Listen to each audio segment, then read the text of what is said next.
একটা সাইটে গিয়ে আপনি করেন। জি। শুরু করেন। একটু ইন্ট্রো দিয়ে নেন যে আজকে আসলে আমাদের এক্টিভিটিসটা কি হচ্ছে বা হ্যাঁ, হ্যাঁ, এ ব্যাপারে কথা হইছে ভাই। ইন্ট্রো মানে না মানে রেকর্ডিং এর রেকর্ডিংটাতে অবস্থায়। আচ্ছা, রেকর্ডিং হ্যাঁ। আচ্ছা, আজকে আমরা একটা নতুন ভিপিএস এ ১ম এ ভিপিএসটা সম্পর্কে আমরা পরিচিত হব।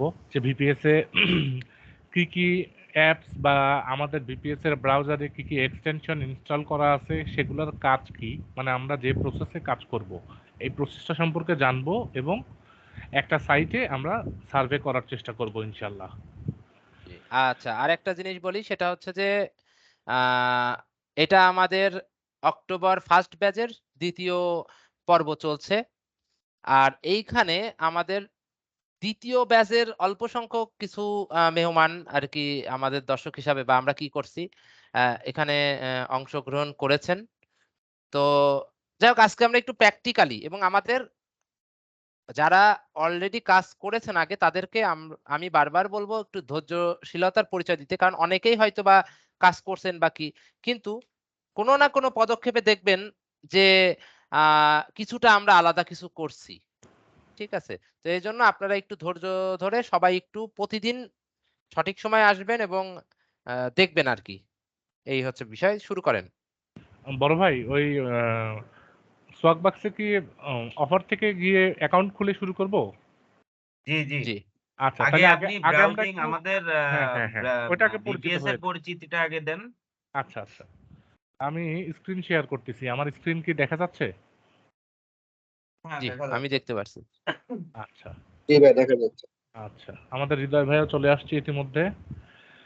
আচ্ছা। ১ম এ আমরা এই যে আচ্ছা, আমাদের জুবায়ের ভাই আপনি একটা কাজ করেন। আপনি হচ্ছে হ্যাঁ, ওই আমাদের বারটাকে পিন করে রাখেন। তাহলে অনেকের আরেকটু যারা নতুন তাদের বুঝতে সুবিধা হবে আরকি।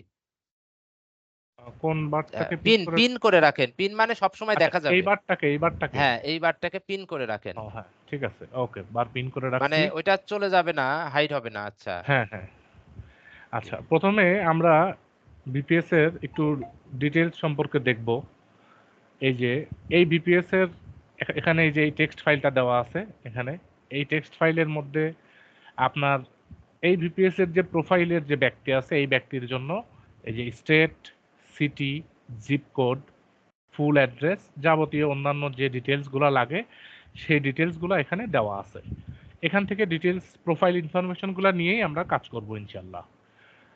আর এখানে আমরা দেখতে পাচ্ছি এই যে এখানে দেখেন পিন করা আছে এখানে একটা রেকর্ডার দেওয়া আছে, ইলেকট্রা লাইভ স্ক্রিন রেকর্ডার। এই রেকর্ডারের কাজ হচ্ছে স্ক্রিনটাকে রেকর্ড করা। আচ্ছা, এখন স্ক্রিন রেকর্ড আমরা কেন করব? স্ক্রিন রেকর্ড করার পেছনে ২ টা উদ্দেশ্য আছে।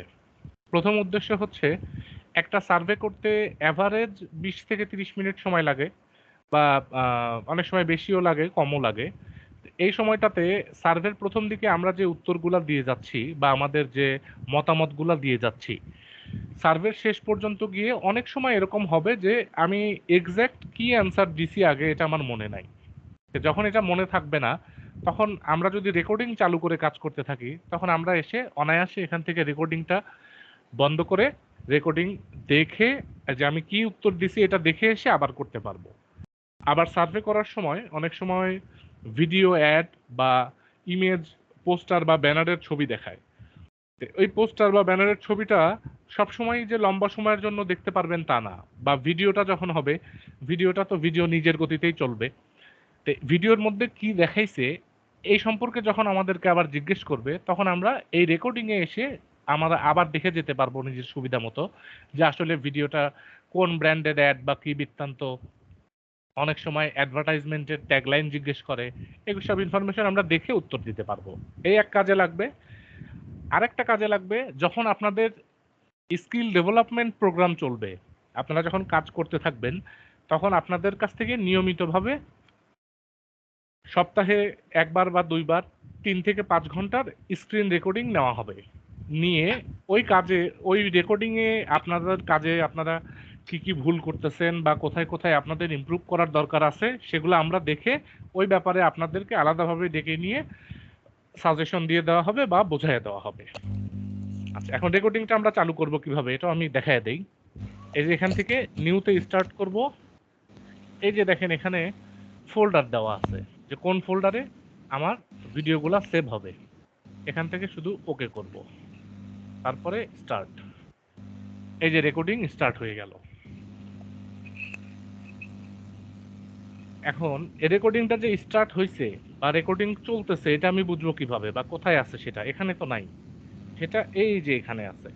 এই যে এখান থেকে এই যে দেখেন রেকর্ডিংটা চলতেছে, নাও রেকর্ডিং, এই যে টাইম উঠতেছে দেখেন, এই যে 16 সেকেন্ড হলো রেকর্ডিংটা চলতেছে। এখান থেকে আমরা পজ করেও রাখতে পারবো, আবার প্রয়োজন অনুযায়ী স্টপ করলে রেকর্ডিং বন্ধও হয়ে যাবে।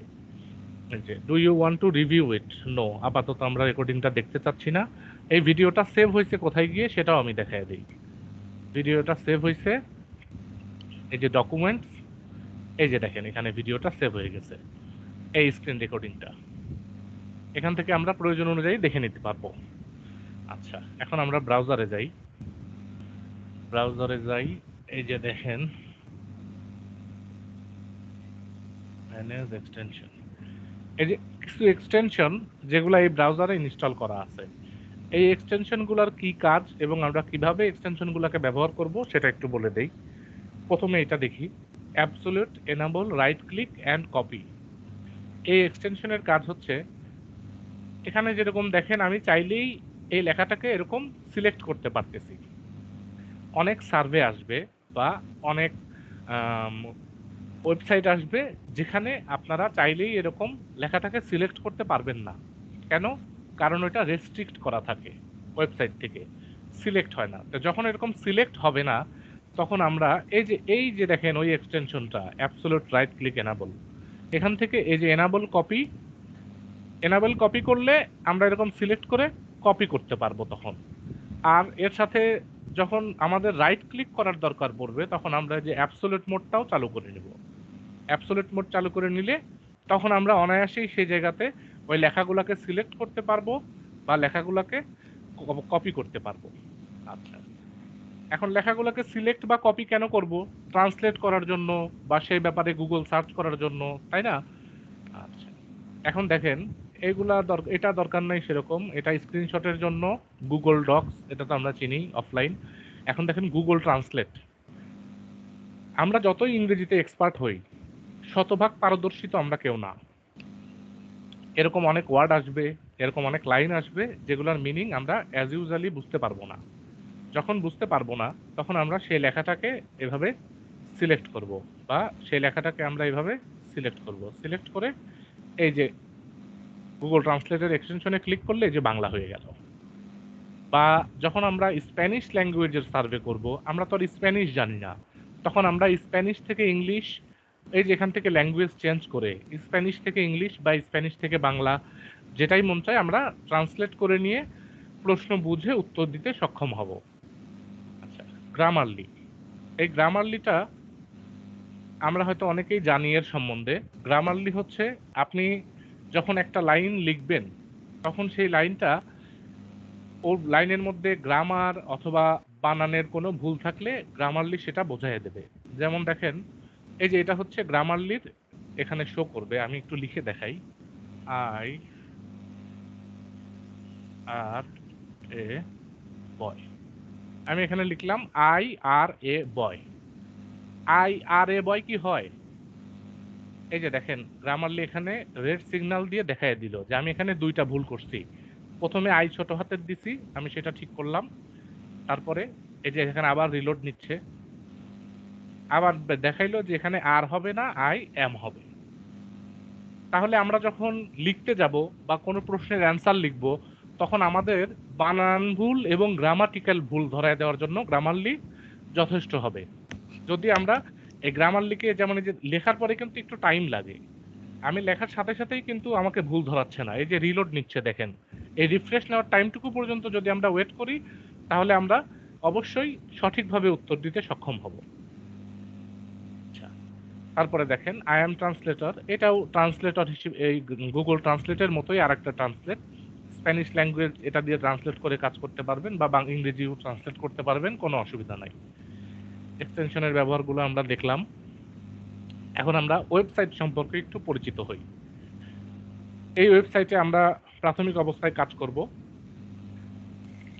এই ওয়েবসাইটে আপনারা যখন কাজ শুরু করবেন বা যখন আসবেন, তখন যে প্যানেলগুলোতে কাজ করবেন আগে আমি সেগুলো দেখায় দেই যে কোন কোন অফার ওয়ালে আপনারা কাজ করবেন।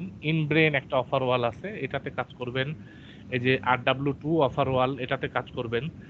তবে সব অফার ওয়ালেই যখন আপনারা প্রথমে যাবেন, তখন এই যে এই অফার ওয়ালটাতে রেজিস্ট্রেশন করতে হবে। আর কোনো অফার ওয়ালে রেজিস্ট্রেশন করার দরকার পড়বে না, শুধু এই অফার ওয়ালটাতেই রেজিস্ট্রেশন করা লাগবে। এখানে রেজিস্টার করে নিতে হবে। ডিটেলস আপনারা এই যে এখানে পাবেন, এখানকার যে ডিটেলস আছে এই ডিটেলস দিয়ে এখানে রেজিস্ট্রেশন করে নেবেন।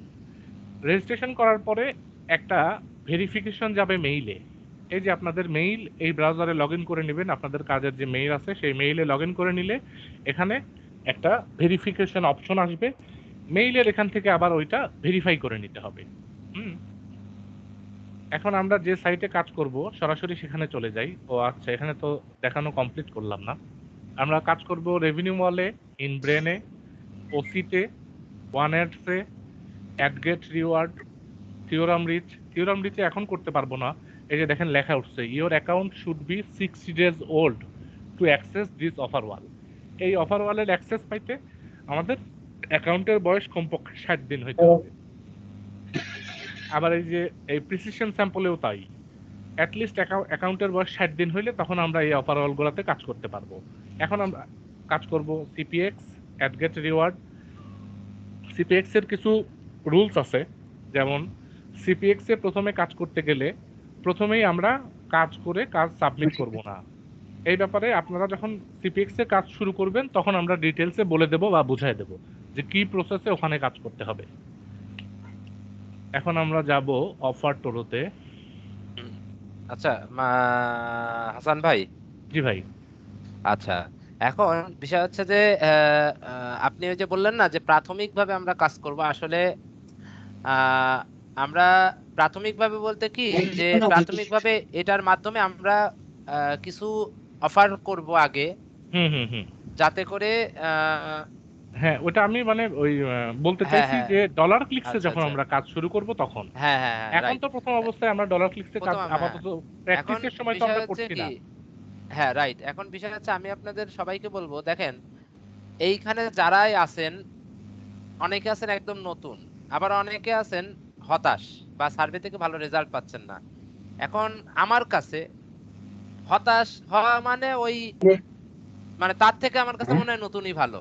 তো এখন আপনারা নিজেদেরকে একদম নতুন হিসাবে আবার করেন কিরকম, আমরা ঠিক যেভাবে করছি আগে ঠিক সেইভাবে কাজ শুরু করেন।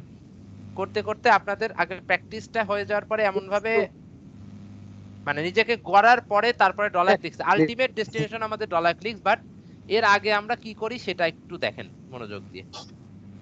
That's it. হ্যাঁ ভাই কন্টিনিউ করেন। হ্যাঁ, অফার টোরো থেকে আমরা এখন একটা অফার করব। ওই অফারের মাধ্যমে আমরা নতুন একটা ওয়েবসাইটে একটা অ্যাকাউন্ট খুলব। ভাই আমার মনে হয় অফার টোরোতে সোয়াগ বাক্সের অফারটা নাই, রেভিনিউ ইউনিভার্স থেকে করতে হবে। এটা চলে গেছে, আমি 2-3 দিন আগেও একজনকে খোলাইলাম তো, ও সেখানেও হয় নাই। আচ্ছা আচ্ছা দেখেন, অফার টোরো নাকি যেটা নাই, নাকি ইনবক্স ডলার দিয়ে শুরু করবেন? সোয়াগ বাক্স দিয়ে শুরু করি ভাই। হ্যাঁ করেন। সোয়াগ বাক্স দিয়ে শুরু করি। রেভিনিউ ওয়াল থেকে এটা করতে হবে, রেভিনিউ ওয়াল।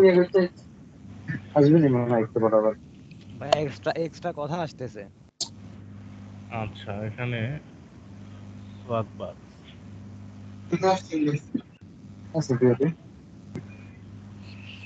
ভাই যাদের নয়েজ আছে ব্যাকগ্রাউন্ডে তারা একটু দয়া করে মিউট করে ফেলেন।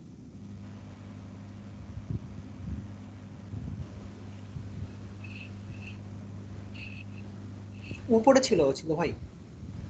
উপরে করে চলে ভাই গেছে না? হ্যাঁ। জি আরো মানে কি একবারে আর কি এতে। একদম উপরে তো হওয়ার কথা না। হ্যাঁ ছিল আর কি, আমি একবার আচ্ছা, এই যে সাইন আপ এটা এর নিচে আসেন আর একটু, না আরো আর কি আপনার এই যে আরে ওই যে ডানে সাইন আপ স্টক বাক্স, ও এই যে আচ্ছা, জি সরি। আচ্ছা আমি এখানে খেয়াল একটু করি নাই। ব্যাখ্যা করে দেন যে এটার রিওয়ার্ডটা কি আসবে বা এটা করলে কি হবে বা আচ্ছা, কত পয়েন্ট বা কি আমরা এখন এটার- এই অফারটা করব। এই অফারটা করলে যেটা হবে দেখেন, এই যে লেখা আছে sign up to Swagbuck and earn 1000 SB. আমাদের এখানে যেরকম 100 পয়েন্টে $1, সোয়াক বাক্সে 100 এসবিতে $1, একই সিস্টেম। আর এখানে এই অফারটা করলে এই যে দেখেন লেখা আছে প্লাস 1140, মানে এই অফারটাতে যখন আমরা কন্টিনিউ করব বা ঢুকবো তখন আমাদের এখানে $10 সোয়াক বাক্সে $10 কমপ্লিট করার পরে আমাদের ডলার ক্লিকসে আমাদেরকে এই 1140 মানে $11.40 অফার দেবে, বোনাস দেবে এই এখান থেকে আমাদের এই অফারটা কমপ্লিট করার কারণে। এখন আমরা এখানে ক্লিক করার পরে যখন আমাদের সোয়াক বাক্সে $10 কমপ্লিট হয়ে যাবে তখন এই 1140 আমাদের এই ডলার ক্লিকস অ্যাকাউন্টের লক ফান্ডে অ্যাড হয়ে থাকবে। আর ডলার ক্লিকস অ্যাকাউন্টের বা ডলার ক্লিক সাইটের নিয়ম হচ্ছে $5 উপরে কোনো পে আউট হইলে সেটা 1 মাসের জন্য লক ফান্ডে থাকে, 1 মাস পরে ওটা রিলিজ হয়। এখানে এই $11.40 আপনার এখানে লক ফান্ডে শো করবে যখন আপনার সোয়াক বাক্স অ্যাকাউন্টে $10 হয়ে যাবে এবং ওটা 1 মাস পরে রিলিজ হয়ে যাবে, আপনার মেইন অ্যাকাউন্টে এসে অ্যাড হয়ে যাবে। এখন আমরা শুরু করতেছি। হ্যাঁ, জি ভাইয়া, আমি বুঝতে পারিনি ভাই, আপনার কথা একটু আটকায় আসছে। হ্যালো হ্যালো না ভাই, কেউ কথা বলছে না। মেবি ওইটা হচ্ছে ওনার ব্যাকগ্রাউন্ড আচ্ছা। থেকে আসতেছে, উনি হয়তোবা অন্য কোনো কাজ করতেছেন। এই যে sign up to Swagbuck and earn 1000 SB free, get free $5 gift card when you earn 1000 points. Okay, এখন আমরা এখান থেকে সাইন আপ করব, আর্ন 1140 পয়েন্ট। আচ্ছা, এখানে এই যে কন্টিনিউ উইথ গুগল, আমাদের যেহেতু এখানে জিমেইল অ্যাকাউন্ট লগ ইন করা আছে, এখানে আমরা নতুন করে আর আলাদা করে সাইন আপ করবো না, কন্টিনিউ উইথ গুগল দিয়েই এখান থেকে সাইন আপ করে ফেলবো। এই যে মেইলটা দিয়ে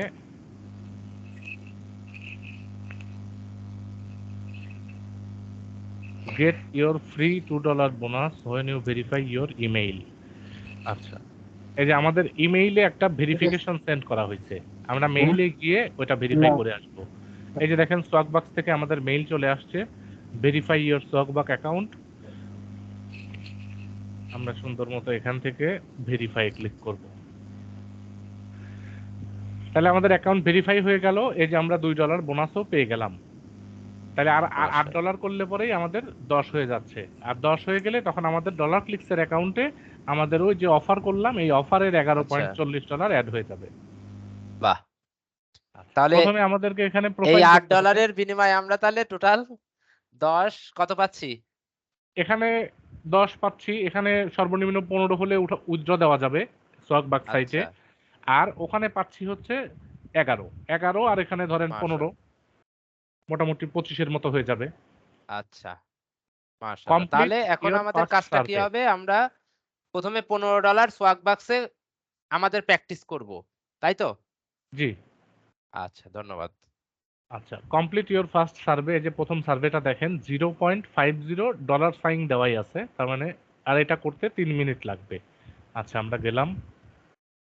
before we start remember a survey may not be for you. শুরু করার আগে মনে রাখুন একটা সার্ভে আপনার জন্য নাও হতে পারে। Our partners set the criteria to participate in each survey, মানে প্রত্যেকটা সার্ভেতে অংশগ্রহণের যে ক্রাইটেরিয়া এটা ওদের পার্টনার সেট করে। পার্টনার বলতে কারা? যেই কোম্পানি এই ওয়েবসাইটকে সার্ভেগুলো দিচ্ছে তাদের কথা বলতেছে, যে তারাই নির্ধারণ করে যে এই সার্ভেতে কারা কারা অংশগ্রহণ করতে পারবে। We use screener question to see if you are a good fit. তারা প্রথমে কিছু প্রোফাইল কোশ্চেন বা সাধারণ কোশ্চেন জিজ্ঞাসা করবে, যেগুলা দ্বারা তারা জানতে পারবে যে আমরা ওই সার্ভের জন্য উপযুক্ত কিনা। If not, try another option. যদি আপনি কোনো সার্ভের জন্য উপযুক্ত না হন তাহলে অন্য অপশন ট্রাই করুন। If so, we must meet all other posted requirements including our terms to earn the award. We will tell you when to expect credit. আচ্ছা, এখানে সার্ভে করার সময় ওরা কিছু টার্মস অ্যান্ড কন্ডিশন দেবে, প্রত্যেক সার্ভেরই থাকে, সেগুলা সাথে একমত থাকতে হবে এবং তারাই আমাদেরকে সময় মতো তাদের এগুলা জানায় দেবে। এখানে আমরা আই আন্ডারস্ট্যান্ড দিলাম, be honest and be you. If your responses are inaccurate, inconsistent or dishonest, or you speed through, you may be restricted from future service and not receive credit for those you completed. এটুকের meaning হচ্ছে, আমাদের যারা ইংরেজি ভালো বুঝি তারা তো বুঝলামই, যারা বুঝি না তাদের জন্য একটু বাংলা করে দেই। যদি আপনার প্রতিক্রিয়াগুলি ভুল, অসামঞ্জস্যপূর্ণ বা অসৎ হয়, এই যে আমি যে কিছুক্ষণ আগে উদাহরণ দিলাম যে আপনাকে জিজ্ঞাসা করতেছি যে ভাই আপনি কি খাইছেন, আপনি বলতেছেন আমি ঢাকা গেছিলাম। এই প্রশ্নের সাথে উত্তরের যদি অসামঞ্জস্যপূর্ণ হয়, বা ওই যে বললাম যে প্রশ্নের চাহিদা যদি না পূরণ করতে পারেন আপনার উত্তর দিয়ে, তাহলে, এবং আপনি যদি গতি দিয়ে থাকেন, মানে স্পিডিং, একটা প্রশ্ন না পড়েই বা প্রশ্নে কি চাইছে আপনি ঠিকমতো না বুঝেই বা না পড়েই আপনি উত্তর দিয়ে চলে গেলেন, এরকম করা যাবে না, মানে অতিরিক্ত গতি দেখানো যাবে না। তাহলে আপনাকে ভবিষ্যতের সমীক্ষা থেকে সীমাবদ্ধ করা হতে পারে। মানে আপনি যদি ভুল উত্তর দেন, ডিসঅনেস্ট অ্যান্সার দেন, বা এই যে অসামঞ্জস্যপূর্ণ অ্যান্সার দেন, তাহলে আপনাকে আর ভবিষ্যতে সার্ভে করতে দেওয়া হবে না। এখন সার্ভের অনেক অফারওয়াল আছে, অনেক প্যানেল থেকে সার্ভে আসে। যে প্যানেল থেকে আপনাকে সার্ভে দিছে, ওই সার্ভেতে যেটাতে আপনি যদি কোনো সার্ভেতে এরকম অসামঞ্জস্যপূর্ণ উত্তর দেন বা আপনার ভুল প্রতিক্রিয়া দেন, তাহলে ওই প্যানেল থেকে আপনাকে আপাতত আর সার্ভে দেবে না। তাহলে এরকম অসামঞ্জস্যপূর্ণ উত্তর বা ভুল প্রতিক্রিয়া দেওয়া থেকে আমাদেরকে বিরত থাকতে হবে। আর আপনি যাদের সম্পন্ন করেছেন, অথবা আপনি যাদের সম্পন্ন করেছেন তাদের জন্য ক্রেডিট পাবেন না। মানে আপনি একটা সার্ভে করতেছেন, 50%, 60%, 80% বা 99% আপনি কমপ্লিট করছেন, একটা জিনিস আপনি ভুল করলেন, এমন ভুল যেটা এই যে অসামঞ্জস্যপূর্ণ বা অসৎ উত্তর, ওরা বুঝে ফেললো যে আপনি আসলে সঠিক লোক নন, এরকম কোনো উত্তর দিলে ওই সার্ভের পয়েন্টও আপনি পাবেন না, সেটাই এখানে বলে দেওয়া হয়েছে। নিঃসন্দেহে আমরা এগুলা মেনে চলবো। আচ্ছা, you must not share survey content, মানে সার্ভের ভেতরে আপনাকে যে সমস্ত ছবি, ভিডিও বা বিভিন্ন প্রোডাক্ট আইডিয়া দেখানো হবে, এরকম অনেক প্রোডাক্ট আইডিয়া আপনাদের সাথে শেয়ার করা হবে যেগুলো কোম্পানি এখনো লঞ্চই করে নাই। এরকম অনেক টিভি শোর এপিসোড আপনাদেরকে দেখানো হবে যেগুলো এখনো রিলিজ হয় নাই।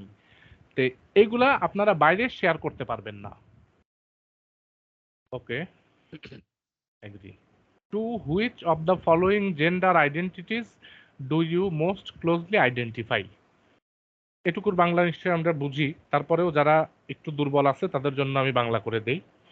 নিচের কোন লিঙ্গ পরিচয়ের সাথে আপনি সবচেয়ে ঘনিষ্ঠভাবে শনাক্ত করেন, বা আপনার লিঙ্গ পরিচয় কি সেটা এখানে জানতে চাইছে। আমরা দেখে আসি এই প্রোফাইলের কি দেওয়া আছে। জেন্ডার মেল দেওয়া আছে, আমরা তাহলে এখানে male. What is your age? Age দেখে আসি আমরা। এজ দেওয়া আছে, এই যে date of birth 10 July 1983, 40 years old. আমরা এখানে দিয়ে দিলাম 40,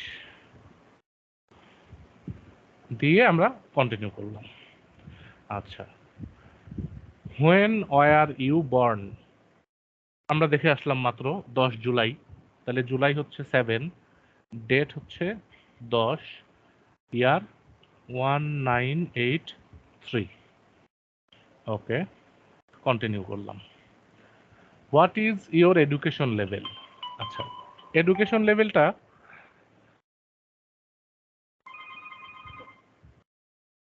লেভেলটা নির্দিষ্ট অনুযায়ী দেওয়া যায়। এটা মাস্টার্স ডিগ্রিও দেওয়া যায়, আবার পোস্ট গ্রাজুয়েটও দেওয়া যায়। আমরা এখানে দিলাম, এই প্রোফাইলের জন্য দিলাম মাস্টার্স ডিগ্রি, দিয়ে কন্টিনিউ করলাম। What best describes your current household? নিচের কোনটি আপনার বাড়িকে বর্ণনা করে, মানে বেস্ট ভাবে বর্ণনা করে? এখানে আমরা সার্ভে করার সময় সবসময় দিব হচ্ছে এই যে এই অপশনটা, ওন্ড সিঙ্গেল ফ্যামিলি হোম। এই ওন্ড সিঙ্গেল ফ্যামিলি হোম মানে সিঙ্গেল ফ্যামিলি হোম যেটার আমি মালিক।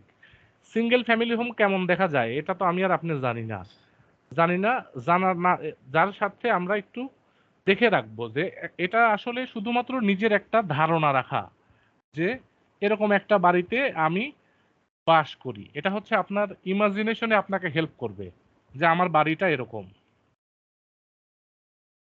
এই যে সিঙ্গেল ফ্যামিলি হোম, এই যে দেখেন এই ধরনের বাড়িকে বলা হয় হচ্ছে সিঙ্গেল ফ্যামিলি হোম। প্রত্যেকটা বাড়ির একই ক্যাটাগরির ডিজাইন না, যে আশেপাশে আর কোনো বাড়ি নাই, নির্দিষ্ট আপনার বাড়ির চারপাশের জায়গা আছে বা এই দেখেন প্রত্যেকটা বাড়ি, এগুলোকে বলা হয় হচ্ছে সিঙ্গেল ফ্যামিলি হোম। এরকম একটা বাড়িতে আপনি বসবাস করেন। আচ্ছা, আমরা সার্ভেটা এখন এর করতেছিলাম। পিছনে কিন্তু যুক্তি আছে অবশ্যই। হুম, যারা যারা আগে সার্ভে করছেন, যারা নতুন তারা তো আসলে হয়তোবা এত বেশি বুঝবেন না। আমি জানি না আগে যাদের সাথে সার্ভে করছেন তারা এইভাবে যুক্তি দিতে বলে কিনা বা কি বা না জেনে হুটপাট করে সার্ভে করতে বলে। তবে আমরা সবসময় বলে থাকি প্রতিটা জিনিসের পিছনে আপনার একটা যুক্তি থাকতে হবে। আপনি কেন দিচ্ছেন? কি করলে কি লাভ হবে? তো এই যে আমরা ওন সিঙ্গেল ফ্যামিলি হোম দিলাম, এর পিছনে কিন্তু অনেক লাভ হবে। পরবর্তী সার্ভের ক্ষেত্রে, পরবর্তীতে আমাদের সার্ভের ক্ষেত্রে। ঠিক আছে? এবং হাসান ভাই বলতে পারবেন বা বলেন যে ২-১ টা লাভ বা কি কারণে এটা আমরা দিলাম? আচ্ছা, সিঙ্গেল ফ্যামিলি হোম দেওয়া হচ্ছে আসলে আমরা যে প্রোফাইল দিয়ে কাজ করব সেই সার্ভে তো আসলে অনেক রকমের সার্ভে আসে, ভ্যারাইটি অফ প্রোডাক্টের সার্ভে আসে। আর সিঙ্গেল ফ্যামিলি হোম দেওয়ার পেছনে কিছু উদ্দেশ্য হচ্ছে সিঙ্গেল ফ্যামিলি হোম ওনার যখন আপনি দিবেন তখন আপনি বাড়ির মালিক, আর বাড়ির মালিক হিসেবে আপনি বাড়ি রিমডেল করবেন, আপনার বাড়ির সামনে জায়গা আছে, সেখানে আপনার সুইমিং পুল থাকতে পারে, বাড়ির সামনে আপনার ডেক বা বারবিকিউ করা, আরো অনেক কাজ, এগুলো আসলে তারপরে সার্ভে করতে ঘাস গেলে, কাটার হ্যাঁ, মেশিনের ঘাস সার্ভে কাটার আসতে পারে। মেশিনের সার্ভে। কিন্তু আপনি দেখেন, আপনি যদি এমনটি হতো যে আপনি এমন একটা জায়গায় থাকেন, আপনার একটা ফ্ল্যাটে থাকেন। ওই যে আছে না যে ফ্ল্যাট কিনে শুধু হ্যাঁ, ফ্ল্যাটে। তো ফ্ল্যাটে কি এই ঘাস কাটার আ মেশিনের কোনো সার্ভে আসার সম্ভাবনা আছে? ওখানে কোথায় নাই। ঘাস কাটবেন আপনি? তো এরকম। তারপরে সুইমিং পুলের যে বিষয়টা বা টেম্পোরারি কিছু সুইমিং পুলের আছে যে আপনি করতে পারবেন। বিভিন্ন এরকম অনেক বিষয়াদি হ্যাঁ, থাকে যেমন যেগুলো আপনার আপনি এটা দিলে বাড়ির পাবেন। অটোমেটিক গ্যারেজের সার্ভে আসবে, গ্যারেজের বিভিন্ন প্রোডাক্টের। তারপরে আপনার বাড়ি রং করা, বাড়ির হুম, হুম, হুম। রিমডেলিং থেকে শুরু করে বাড়ি সারানো, এরকম বিভিন্ন কাজের সার্ভে আসবে। তো আমরা রাইট, যাতে আমাদের প্রোফাইল দিয়ে বেশি সংখ্যক সার্ভে কভার করতে পারি, এর জন্য আমরা এখানে ওন সিঙ্গেল ফ্যামিলি হোম দেব। রাইট। আচ্ছা, how many people live in your household including yourself. আচ্ছা, এখানে আমরা দিব, দেখে আসি আমাদের এখানে প্রোফাইলে কয়জন দেওয়া আছে। আচ্ছা, একজন তো যার, যে মেল বাড়ির হেড, সে নিজে, তার ওয়াইফ, দুইজন, আর এই যে দুইটা চিলড্রেন আছে, তাহলে 4 জন হইল মোট। এই যে ওয়াইফ, দুইটা চিলড্রেন আর সে নিজে। ওকে, তাহলে আমরা দিলাম 4 জন। প্লিজ চুজ আচ্ছা, দ্য এখানে অপশন। এখানে ভাইয়া আরেকটা জিনিস একটু যদি বলে দিতেন যে হ্যাঁ, আচ্ছা আমরা তো পরপর এমনও তো হতে পারতো আমরা 15-9 দিলাম কেন? আমাদের এমন হতে পারতো না যে 2 বছরের একটা চিলড্রেন আছে আর 6 বছরের একটা চিলড্রেন আছে। এখানে এরকম এজ এজের চিলড্রেন সেট করার কারণটা কি? অনেকে আছে নতুন তারা বুঝতে পারে না বা পারবে না। 15 কেন দিলেন? টিনেজ কেন আচ্ছা, দিলেন আপনি? আমরা এখানে দেখেন আমাদের দুইটা বাচ্চা আছে, একটার বয়স 15 বছর, একটার বয়স 9 বছর। এই 15 এবং 9 বছর বয়স দেওয়ার উদ্দেশ্য হচ্ছে আমরা যখন সার্ভে করতে যাব তখন অনেক সার্ভে এরকম আসবে, যখন আপনাকে দিয়ে তো সার্ভে শুরু করাবে, কিন্তু সার্ভের মাঝখানে গিয়ে আপনাকে বলবে যে আপনার বাড়িতে কোনো টিন এজ আছে কিনা, এবং সেই টিন এজকে দিয়ে সার্ভে করাবে। এই টিন এজ 15 আর 9 কেন দেওয়া? সচরাচর যারা 13-র উপরে এরকম ছেলে পেলে, একটা এরকম একজন সন্তান ওরা সাধারণত চায়, সে মেল হোক বা ফিমেল হোক, সার্ভে করানোর জন্য। আবার 15-13-র নিচে যেগুলা, এরকম একজন চায়। যার কারণে এই এজটা এমনভাবে দেওয়া যাতে যখন 13-র উপরে এরকম বাচ্চা দিয়ে সার্ভে করাতে যাবে তখনও আপনি আপনার একটা বাচ্চা আছে বলে সম্মত হতে পারেন। আবার যখন 13-র নিচে এরকম একটা বাচ্চা জিজ্ঞেস করবে তখনও যাতে আপনি ওই ক্রাইটেরিয়ার ভিতরে পড়তে পারেন। এর জন্য 15 এবং 9 এই দুইটা এজ দেওয়া। আবার আপনি যদি একটা বাচ্চা দিতেন একদম যে হ্যাঁ, এর সাথে ১ যদি থেকে একটা ৩ বা ২ হ্যাঁ, তাহলে ১ দেখা থেকে যাচ্ছে ৩ বা ২ বেবি বছরের বাচ্চা যত দিতে ডাইপার মাইপার হ্যান-ত্যান বেবি কেয়ার যাবতীয় যা হুম, আছে বাচ্চাদের হ্যান-ত্যান এই সবকিছু সার্ভে পাইতেন। তো এইরকম মানে বিষয়গুলা বোঝানো যে কোনটা দিলে কি হয় না হয় এই জিনিসগুলো আরকি আমরা এক্সপ্লেইন করছি টুকটাক। জি বলেন। তারপর কন্টিনিউ করেন। Please choose the options that best describe your household.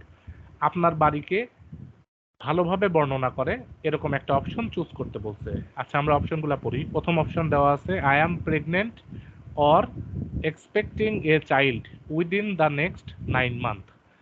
আমাদের প্রোফাইল অনুযায়ী আমরা তো বর্তমানে প্রেগনেন্টও না বা আগামী 9 মাসের মধ্যে আমাদের একটা বাচ্চা হবে এরকমও না।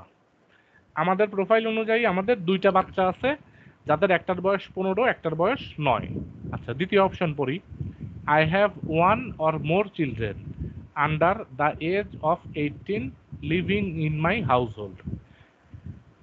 আমার এক বা একাধিক বাচ্চা আছে যাদের বয়স 18-র নিচে এবং তারা আমার সাথে একই বাড়িতে বসবাস করে। থার্ড অপশন পড়ি। I have one or more children over the age of 18 living in my household. আমার এক বা একাধিক বাচ্চা আছে যাদের বয়স 18-র উপরে এবং আমার সাথে বসবাস করতেছে। I have no children living in my household and I am not pregnant or expecting a child within the next 9 months. এখন এই 4টা প্রশ্ন পড়ে কোনটা সঠিক আমাদের প্রোফাইল অনুযায়ী এখানে আমাদের কোন উত্তরটা সিলেক্ট করা দরকার? আমরা খুব সহজভাবেই বুঝতে পারতেছি যে সেকেন্ড অপশনটাই উত্তর হবে। কারণ এখানে বলছে যে আমাদের এক বা একাধিক বাচ্চা আছে যাদের বয়স 18-র নিচে। আমরা সেকেন্ড অপশন সিলেক্ট করব। সিলেক্ট করে next. Please indicate the age and gender of your child or children. Age এবং জেন্ডার, এই যে দেখেন আমাদের আছে হচ্ছে একটা এজ এবং জেন্ডারটা একটু দেখে আসি কি দেওয়া আছে এখানে।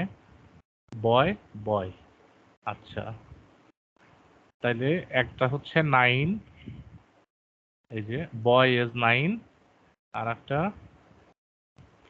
Mail teen age 15। এই যে দেখেন এই পর্যন্ত কিন্তু বয় গার্ল দেওয়া। আমি যে পার্থক্যটা বললাম যে 13-র উপরে আর 13-র নিচে, দেখেন 13 থেকে মেল টিনেজার, আর এখানে বয় গার্ল হিসেবেই ডিটেক্ট করা। এখানে কিন্তু দেওয়া নাই যে টিন বা মেল টিন বা ফিমেল টিন এইভাবে লেখা নাই। হ্যাঁ, এজন্য আমাদের এই ক্রাইটেরিয়ার মধ্যে একটা থাকলো, আবার এই ক্রাইটেরিয়ার মধ্যেও একটা থাকলো। নেক্সট করলাম। Which of the following pets. জি জি বলেন। যে সাকিব ভাই যেটা বললো আর কি, আমাদের এখানে এখন 2টা বাচ্চা আছে, আর 3টা যদি বাচ্চা থাকতো, এটা 2 বছর কি 3 বছর যদি বাচ্চা থাকতো তাহলে নয় ডাইপার বা এগুলো কোনো সার্ভ আমরা তো পেতাম না। থাকলে ভালো হতো হ্যাঁ, নাকি? এটা আমি এটা আপনারা চাইলেই দিয়ে দিতে পারবেন, কোনো অসুবিধা নাই। আপনারা একটা বাচ্চা বেশি আছে এটা আপনি চাইলেই অ্যাড করে নিতে পারবেন, কোনো অসুবিধা নাই। কিন্তু ভাই এটা তো আমাদের প্রোফাইলে নাই, তাহলে এটা প্রোফাইলের বাইরে দেওয়া হলো না, এতে প্রবলেম হবে না? করে নেবো আর আচ্ছা, কি। তাহলে আপনাদের এই যে এখানে যেরকম লিখে দেওয়া নাই, আপনারা প্রোফাইল করার সময় বা প্রোফাইল করার আগে এখানে লিখে নেবেন যে চিলড্রেন ফ্রি। তাহলে ওনাকে একটা এড করে দেন। আচ্ছা, এড করে দেন। আর আরেকটা বিষয় যেটা উনি বললেন, এই গদবাঁধা নিয়ম থেকেও আমাদের বেরিয়ে আসতে হবে। এখন কেন বলছি এখন বুঝবেন না, পরে বুঝবেন। আপনারা এ পর্যন্ত যেটা শিখে এসছেন কি যে প্রোফাইলে যেটা দেওয়া আছে বা হ্যান-ত্যান, এইখানে আমাদের অনেক অন ডিমান্ড বা প্রয়োজন অনুসারে সার্ভে করা লাগে আপনার ইনকাম বৃদ্ধির ক্ষেত্রে। হ্যাঁ? তো সেই ক্ষেত্রে সেগুলো আপনাদেরকে ভালোভাবে শিখতে হবে। এগুলা ভবিষ্যতে ইনশাআল্লাহ। ঠিক আছে? বুঝতে পারবেন। ঠিক, কন্টিনিউ করেন ভাই। মানে আমি আমার সার্ভের উদ্দেশ্যে আমি এই প্রোফাইলটার বাইরেও আমি কিছু অ্যান্সার দিতে পারবো যেটা আমার জন্য ভালো হবে, এরকম জি, বিষয়টা? এবং এগুলা শিখে দিতে হবে। এখন কোথায় কি দিলে ঠিক হবে না ঠিক হবে এজন্য আপনাদের এট লিস্ট ১ম ৭ দিন আমাদের সেশন গুলাতে বা ১ম ১০ দিন অ্যাটেন্ড করবেন। দেখা যাচ্ছে প্রতিদিন ১ থেকে ২ ঘন্টা আপনাদের সময় দিব ইনশাআল্লাহ। ঠিক আছে? জি ভাই, ঠিক আছে। ইয়েস। ওকে।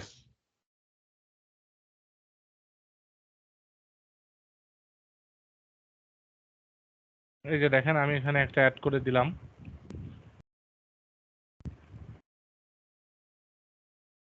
আসলে এখানে পুরাতন কাজ করছে এরকম লোকও আছে, আবার নতুন লোকও আছে। এই নতুন লোকও আছে জন্য এমন কিছু বিষয় আছে যেগুলো এখনই আপনাদের সাথে শেয়ার করলে আপনারা এই সব কিছু একবারে নিতে পারবেন না। এজন্য আমরা আস্তে আস্তে আপনাদেরকে ধাপে ধাপে শেখানোর চেষ্টা করছি। আচ্ছা, পেটস পেটস দেখেন দিলাম ক্যাট আর ডগ। আচ্ছা, সচরাচর এই দুইটা পেটের সার্ভেই বেশি আসে, পেটের ফুডের বা পেট টয় এগুলোর সার্ভে আসে। ক্যাট এবং ডগ দিলাম আমরা যে আমাদের আছে। Are you of Hispanic, Latino or Spanish origin? দেখেন এই প্রশ্নটার অর্থ হচ্ছে আপনি কি Hispanic, Latino or Spanish origin? এখন এই Hispanic, Latino or Spanish origin কি এটা আগে আমাদেরকে জানতে হবে। তাহলে হিসপ্যানিক, ল্যাটিনো, স্প্যানিশ অরিজিন কি জানতে হলে দেখেন আমাদের এখানে এই যে লেখা সিলেক্ট করতেছি আমি, কিন্তু সিলেক্ট হচ্ছে না, তাই না? এই জন্য আমি এখন এই যে এখান থেকে এক্সটেনশনটা চালু করব, এনাবল কপি চালু করলাম, এখন এই যে সিলেক্ট হইল। তাহলে আমরা বুঝতে পারলাম এই এক্সটেনশনটার কাজ কি। দেখেন আমরা আগে সার্চ দিব, যেহেতু আমরা জানি না যে হিসপ্যানিক, ল্যাটিনো অরিজিন কি, জানি না, এজন্য আমরা আগে দেখে নেব। দেখেন Hispanic or Latino origin includes people of Mexican, Puerto Rican, Cuban, central and south American, Dominican and or other or unknown Latin American or Spanish origin। আমেরিকার আশেপাশে এই যে সাউথ আমেরিকার মধ্যে যে কান্ট্রিগুলো আছে বা অন্যান্য যেসব স্প্যানিশ অরিজিন বা ল্যাটিন আমেরিকার দেশ আছে, এই সমস্ত দেশ থেকে যাদের অরিজিন আসছে, অরিজিন মানে কি আমরা তো বুঝি, অরিজিন আসছে বলতে ধরেন একজন লোকের বাবা হচ্ছে মেক্সিকো থেকে কাজের সন্ধানে আমেরিকাতে আসছে, সেখানে বিয়ে শাদী করে ওখানেই সেটেল হয়ে গেছে, বা তার দাদা আসছিল এরকম আমেরিকাতে, বা তার বাপের দাদার দাদা আসছিল। এটা হচ্ছে অরিজিন, যে তার মূল পিতামাতার জন্মস্থান কোথায় বা তার পিতামাতার নিজের দেশ কোথায়, এরকম। আমরা সার্ভে করার সময় যখন এটা হচ্ছে আপনার রেস বা আপনার জাতি বোঝাবে, এই জাতি কয়েক রকমের হয়। যারা আমেরিকান এদেরকে বলা হয় হচ্ছে হোয়াইট বা ককেশিয়ান। আর যারা এরকম বাইরে থেকে আসছে, বাইরে থেকে এরকম অরিজিন আসছে, যাদের এই ল্যাটিন আমেরিকার দেশ অথবা সাউথ আমেরিকা থেকে যাদের এরকম অরিজিন আসছে, তাদেরকে বলা হয় হিসপ্যানিক অর ল্যাটিনো অরিজিন। তাহলে হিসপ্যানিক অর ল্যাটিনো অরিজিন কি এটা তো আমরা বুঝলাম। এখন আমরা হিসপ্যানিক কিনা এই অ্যান্সার আমরা কি দেব? আচ্ছা, এই অ্যান্সার আমরা দেব হ্যাঁ আমরা হিসপ্যানিক। কেন হিসপ্যানিক দেব?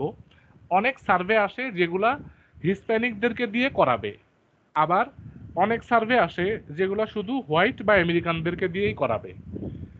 এখন আমরা যাতে ওই যে প্রথমে ফ্যামিলি হোমের ক্ষেত্রে যে কথাটা বললাম, এখানেও একই রকমভাবে আমি বলি যে যাতে বেশি সার্ভের ক্রাইটেরিয়া আমরা কভার করতে পারি, এর জন্য আমরা দিব যে আমাদের পিতামাতা অথবা আমার দাদার বাড়ি, মানে আমার দাদার অরিজিন মেক্সিকো থেকে, আমার নানার অরিজিন আমেরিকা থেকে, মানে হোয়াইট বা ককেশিয়ান, আর দাদার অরিজিন হচ্ছে মেক্সিকো থেকে, অথবা আমার নানার অরিজিন মেক্সিকো থেকে, আমার দাদার অরিজিন হচ্ছে আমেরিকা থেকে, এরকম ভাবে একটা মাল্টি রেসিয়াল দিব।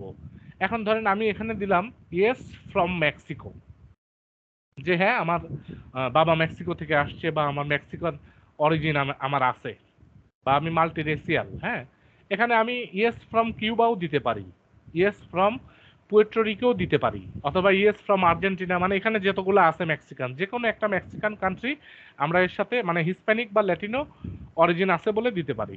আমরা দিলাম ইয়েস মেক্সিকান, দিয়ে কন্টিনিউ করলাম। এইবার দেখেন এই যে পরবর্তী কোশ্চেন চলে আসছে, which of the following best. হ্যাঁ বলেন। এখানে যে আমরা একবার মেক্সিকো দিছি, এরপরে ধরেন অন্য একটা সার্ভে আমরা করতেছি, তো সেখানেও তো মনে হয় মেক্সিকো দেওয়া লাগবে, তখন যদি আমি কিউব এগুলো দিই তাহলে কি সমস্যা হবে? এটা হচ্ছে নিজের প্রোফাইল অনুযায়ী ধরে নেবেন, যে মেক্সিকান দিয়ে কাজ করবেন সে মেক্সিকানই দেবেন, যে কিউবান দিয়ে কাজ করবেন সে সবসময় কিউবানই দেবেন। আচ্ছা, থ্যাংক ইউ। আচ্ছা, এই দেখেন which of the following best describes your race. Race মানে কি একটু দেখে নেই আমরা। রেস মানে কি দেখেন তো, এই যে দেখা যাচ্ছে রেস মানে হচ্ছে জাতি। আপনার জাতিসত্তা কি? একটু আগে যেটা বললাম যে আমরা তো মাত্র দিয়ে আসলাম যে আমাদের হিস্প্যানিক অরিজিন আছে, তাই না? এখন বলতেছে আপনার জাতি কি। এই যে এই জাতি আর ওই অরিজিন, এই দুইটার মধ্যে পার্থক্যটা কিরকম? এখন ধরেন আমার বাবা হিস্প্যানিক অরিজিন থেকে আসছে এবং আমার মা একজন পিওর আমেরিকান বা হোয়াইট। এক্ষেত্রে আমরা যখন লালিত পালিত হচ্ছি তখন কি বাবার ঐতিহ্যটাকে নিয়ে এই সেই অনুযায়ী লালিত পালিত হচ্ছি? মানে মেক্সিকান হিসেবে বেশি আমাদের বাড়িতে আমরা ইংলিশে কথা বলতেছি নাকি স্প্যানিশে কথা বলতেছি, বা খাবার দাবার বা আমাদের চলাফেরার ক্ষেত্রে আমরা কোনটাকে বেশি প্রাধান্য দিচ্ছি? আমাদের আমেরিকান রেস নাকি আমাদের অরিজিন যেটা হিস্প্যানিক রেস, সেটা এখানে জিজ্ঞাসা করছে। এক্ষেত্রে আমরা দিব হোয়াইট, যে আমরা রেস হচ্ছে আমাদের white. What is your current employment status? আচ্ছা, এখন দেখেন এই যে অ্যান্সার, আগে একটু আমি উত্তরগুলা বোঝাই দিই। এমপ্লয়েড ফুল টাইম মানে যে ফুল টাইমের জন্য কোথাও না কোথাও এমপ্লয় হিসেবে আছে। আচ্ছা, employed part time, self employed full time মানে সে কারো আন্ডারে চাকরি করে না, নিজের ব্যবসা বা নিজের কোনো ইনকাম সোর্সের কোনো প্রতিষ্ঠান আছে যেখানে সে নিজেই ও প্রতিষ্ঠানের মালিক। সেলফ এমপ্লয়েড মানে নিজের কাজ নিজে করে, কারো আন্ডারে না। আচ্ছা, self employed part time, active military, inactive military veteran, temporarily unemployed মানে কোনো চাকরি বাকরি নাই, okay. Full time home maker. Home maker মানে তো বুঝতেইছি বাড়িঘর দেখাশোনা করা, যে নাকি রিটায়ার্ড নাকি স্টুডেন্ট নাকি ডিসেবলড পার্মানেন্টলি আনএমপ্লয়েড মানে পঙ্গু, যে কখনো কাজ কামই করে নাই বা কাজ করার মতো তার শারীরিক অবস্থা নাই বা মানসিক অবস্থা নাই, এরকম বোঝাচ্ছে। হ্যাঁ, ডিসেবলড বলতে। এই ক্ষেত্রে আমরা সবসময় দিব employed full time. Employed full time দিয়েই আমরা সার্ভে করব। তবে এমন না যে শুধু এমপ্লয়েড ফুল টাইমদের জন্যই সার্ভে আছে, সার্ভে আরো অন্যান্য ইস্যুর জন্যও আছে। তবে আমরা সচরাচর এমপ্লয়েড ফুল টাইম দিয়েই সার্ভে করব। এমপ্লয়েড ফুল টাইমে যারা, এদের জন্যই সার্ভেটা বেশি থাকে, এই জন্য আমরা এমপ্লয়েড ফুল টাইম দিয়েই সার্ভে করব, বা ফুল টাইম এমপ্লয়ি লোকের সংখ্যাই তো বেশি। Which of the following categories best describes your organization's primary industry? প্রশ্নটা পড়েন, প্রশ্নটা একটু বোঝার চেষ্টা করেন সবাই, আমি একটু বোঝায় দেই। নিচের কোন বিভাগটি, মানে নিচে যে বিভিন্ন ক্যাটাগরি দেওয়া আছে, এখানে বিভিন্ন বিভাগের নাম দেওয়া আছে, কোন বিভাগটি আপনার প্রতিষ্ঠানের প্রাথমিক শিল্পকে সবচেয়ে ভালোভাবে বর্ণনা করে? এখন ইন্ডাস্ট্রি, দেখেন আমি যেখানে চাকরি করি সেটা যদি একটা হসপিটাল হয় তাহলে আমি হেলথ কেয়ার ইন্ডাস্ট্রিতে চাকরি করতেছি। আমি যেখানে চাকরি করি সেটা যদি একটা ব্যাংক হয় তাহলে আমি ফাইন্যান্সিয়াল ইন্ডাস্ট্রিতে চাকরি করতেছি। আমি যদি একজন কৃষক হই তাহলে আমি এগ্রিকালচারাল ইন্ডাস্ট্রিতে আছি। আমি যদি একজন ড্রাইভার হই তাহলে আমি অটোমোটিভ ইন্ডাস্ট্রিতে আছি, বা আমি যদি একজন গাড়ির প্রস্তুতকারক কোম্পানিতে চাকরি করি তাহলে আমি অটোমোটিভ ইন্ডাস্ট্রিতে আছি। আবার আমি যদি অ্যাডভার্টাইজিং মিডিয়া নিয়ে কাজ করি তাহলে অ্যাডভার্টাইজিং ইন্ডাস্ট্রিতে আছি। তো এরকম ভাবে এখানে আপনার ইন্ডাস্ট্রি কি এটা যখন জিজ্ঞাসা করবে তখন এখানে আমরা বিভিন্ন, এখানে যে ইন্ডাস্ট্রিগুলো আছে এর মধ্যে যে কোনো ইন্ডাস্ট্রি দিয়ে আমরা কাজ করতে পারবো। সার্ভে করতে গেলে এটা আপনাদের এক্সপেরিয়েন্সের সাথে সাথে হবে, আপনারা তখন অটোমেটিক্যালি বুঝতে পারবেন যে কোন ইন্ডাস্ট্রি দিয়ে এই সার্ভেটা করা যাবে। এক্ষেত্রে একটা জিনিস মাথায় রাখতে হবে, সেটা হচ্ছে এখন মনে করেন সার্ভেটা হচ্ছে ফাইন্যান্সিয়াল প্রোডাক্টের সার্ভে, তখন কিন্তু আমি ফাইন্যান্সিয়াল ইন্ডাস্ট্রি দেব না। কেন দেব না? এখন যার, ধরেন আপনি একটা দোকান থেকে খাবার কিনেন, এখন ওই দোকানের কর্মচারীকে যদি আপনি জিজ্ঞেস করেন যে ভাই হোটেলের খাবার কেমন, ও কি কোনোদিন বলবে যে এই খাবার খারাপ, কি বাসি, কি লবণ কম, কি ঝাল বেশি, এগুলা কখনো বলবে? নাকি বলবে যে খুব ভালো খুব ভালো? কমন সেন্সে কি আসে? নিশ্চয় সে সত্য উত্তর দেবে না। এখন আপনি যদি ফাইন্যান্সিয়াল ইন্ডাস্ট্রির লোক হন তাহলে তো ফাইন্যান্সিয়াল প্রোডাক্টের সার্ভে আপনাকে দিয়ে করাবে না, কারণ আপনি তো ওখানে সঠিক উত্তর দেবেন না। এই জন্য যেই প্রোডাক্ট অথবা যেই ইন্ডাস্ট্রির সার্ভে, আমাদেরকে সবসময় ওই ইন্ডাস্ট্রির বাইরে আমাদের ইন্ডাস্ট্রি দিতে হবে, ওই একই ইন্ডাস্ট্রি হওয়া যাবে না। আমি কি বোঝাইতে পারছি না কনফিউশন আছে কোনো? হ্যালো। জি ভাই ভাই। আমরা বুঝতে পারছি। হ্যাঁ, তো এখানে ধরেন আমি দিলাম আমার ভাই। ইন্ডাস্ট্রি হচ্ছে, হ্যাঁ জি ভাই বলেন। মনোযোগ সহকারে আমরা দেখছি আর কি। আপনার সার্ভেটা অনেক ভালো লাগছে আমাদের কাছে। আচ্ছা আচ্ছা, এখানে ধরেন আমি দিলাম আমার ইন্ডাস্ট্রি হচ্ছে জুবাইর ম্যানুফ্যাকচারিং। ভাই, জি ভাই। আমি বুঝবো কিভাবে যে এটা সার্ভেটা কিসের? আচ্ছা, সার্ভেটা কিসের এটা যখন আমি সার্ভের ভেতরে যাব তখন আমি বুঝতে পারবো। এখানে তো প্রোফাইল করতেছি, এখান থেকে বোঝা সম্ভব না। হ্যাঁ, যখন আমরা সার্ভেতে ঢুকবো তখন আমরা ওখান থেকে বুঝতে পারবো যে আসলে সার্ভেটা কোন টপিক নিয়ে বা কি বিষয় হবে, এবং প্রথম থেকেই হিন্টস পাবেন। আপনাকে প্রথম থেকেই হিন্টস পাবেন আপনি পড়লে যে কোন টপিক নিয়ে হইতে পারে। বেশিরভাগ সময় পাবেন না, আবার কখনো কখনো পাবেন। যখন আপনি বুঝতে পারবেন যে অলরেডি আমি বুঝতে পারতেছি যে এই ধরনের কোনো প্রোডাক্ট নিয়েই সার্ভে হবে, বা এরকম কোনো একটা প্রোডাক্ট রিলেটেড কোশ্চেন অলরেডি আপনাকে এটা কোয়ালিফাই করার সময় আসলে করছে। হ্যাঁ, অভিজ্ঞতার ফলে এটা বোঝা যাবে। যেমন ধরেন অভিজ্ঞতা সার্ভেতে ছাড়া কোয়ালিফাই করার কোনোভাবেই আগে বোঝা যাবে না। আপনাকে প্রশ্ন করলো যে আপনার কি কি ইন্স্যুরেন্স আছে, তাহলে আপনি তখন বুঝতে পারছেন যে ইন্স্যুরেন্স নিয়ে সার্ভে হওয়ার সম্ভাবনা আছে। বা সার্ভে কোয়ালিফাই করার আগে আপনাকে কোয়ালিফাইং কোশ্চেনে জিজ্ঞেস করলো যে আপনি কি এনার্জি ড্রিঙ্ক খান, বা আপনি কি অ্যালকোহলিক কোনো ড্রিঙ্কস খান, বা আপনি সপ্তাহে কয়টা বিয়ার খান, এরকম মানে কোনো না কোনো প্রোডাক্ট রিলেটেড কোশ্চেন যদি করে তখন তো আপনি বুঝতে পারবেন। কিন্তু যখন বুঝতে পারবেন না তখন আপনি আপনার ইন্ডাস্ট্রি ইনফরমেশন টেকনোলজি দেন, বা এই যে ব্যাংকিং ফাইন্যান্সিয়াল আছে এটাও দিতে পারেন, আবার ম্যানুফ্যাকচারিং এ দিতে পারেন। দিয়ে আমরা সেক্ষেত্রে আমরা এখন ওই লাইনে যাব না, আমরা এখন যার যার প্রোফাইল, সেই প্রোফাইল অনুযায়ী কাজ করবে। হ্যাঁ এটা অভিজ্ঞতার আলোকে ডে বাই ডে আমরা এটা ইমপ্রুভ করবে। হ্যাঁ এখন যদি আপাতত ওইটা আমরা বোঝাইতে যাই এরা নিতে পারবে না। হ্যাঁ ওই জন্যই তো এখন আপাতত আমরা এই যে ইনফরমেশন টেকনোলজি ইন্ডাস্ট্রি অথবা ম্যানুফ্যাকচারিং ইন্ডাস্ট্রি দিয়ে কাজ করব। আইডি দেন এখন জুবায়ের ভাই যে কথাটা বলছেন যে আমরা এই ইন্ডাস্ট্রিতে কাজ করি না, এটা হুম। আপনারা 2-4টা সার্ভে করলেই বুঝতে পারবেন যে প্রথম দু একটা সার্ভে করলেই বুঝতে পারবেন যে একটা নির্দিষ্ট কয়েকটা পেজের পরে জিজ্ঞাসা করে আপনি এই ইন্ডাস্ট্রিতে কাজ করেন, ওখানে অবশ্যই আমরা দেবো না, একটাতেও করি না। কারণ ওই ইন্ডাস্ট্রির জন্য যে কোনো একটা পার্সন হলে আমাকে সার্ভে গুলো দেবে না। যেটা যে জুবাইর ভাই বললেন যে হোটেলের মালিক যদি হয় বা একটা শ্রমিক হয়, তার কাছে অবশ্যই ওই হোটেলের সার্ভে দেবে না, আচ্ছা, পরবর্তী কোশ্চেন দেখেন। ওই প্রোডাক্টের সার্ভে দেবে না। Which department do you primarily work? প্রাথমিকভাবে আপনি কোন ডিপার্টমেন্টে কাজ করেন? উইদিন অ্যাট ইওর অর্গানাইজেশন, মানে আপনি যে অর্গানাইজেশনে আছেন। একটু আগে আমরা দিয়ে আসলাম আমরা ম্যানুফ্যাকচারিং ইন্ডাস্ট্রিতে কাজ করি। ম্যানুফ্যাকচারিং ইন্ডাস্ট্রিতে যে আমরা কাজ করি ওটা তো একটা অর্গানাইজেশনে আমরা কাজ করি ওই ইন্ডাস্ট্রির, তাই না? তো ওই অর্গানাইজেশনের কোন ডিপার্টমেন্টে আমি কাজ করি? এখন ধরেন একটা হসপিটালে ফিনান্সিয়াল ডিপার্টমেন্ট, ক্যাশিয়ার থাকে, ফিনান্সিয়াল ডিপার্টমেন্ট থাকে, সিকিউরিটি ডিপার্টমেন্ট থাকে, আপনার হচ্ছে জেনারেল স্টাফ, অফিস স্টাফ থাকে, আপনার ডাক্তার থাকে, নার্স থাকে, ওয়ার্ড বয় থাকে। এই প্রত্যেকটা তো আলাদা আলাদা ডিপার্টমেন্ট দ্বারা নিয়ন্ত্রিত হয়। একইভাবে আবার হসপিটালের কিন্তু আইটি ডিপার্টমেন্টও থাকে। হসপিটালের যে সমস্ত সিসি ক্যামেরা, কম্পিউটার, সার্ভার নিয়ন্ত্রণ করে আইটি ডিপার্টমেন্ট দ্বারা।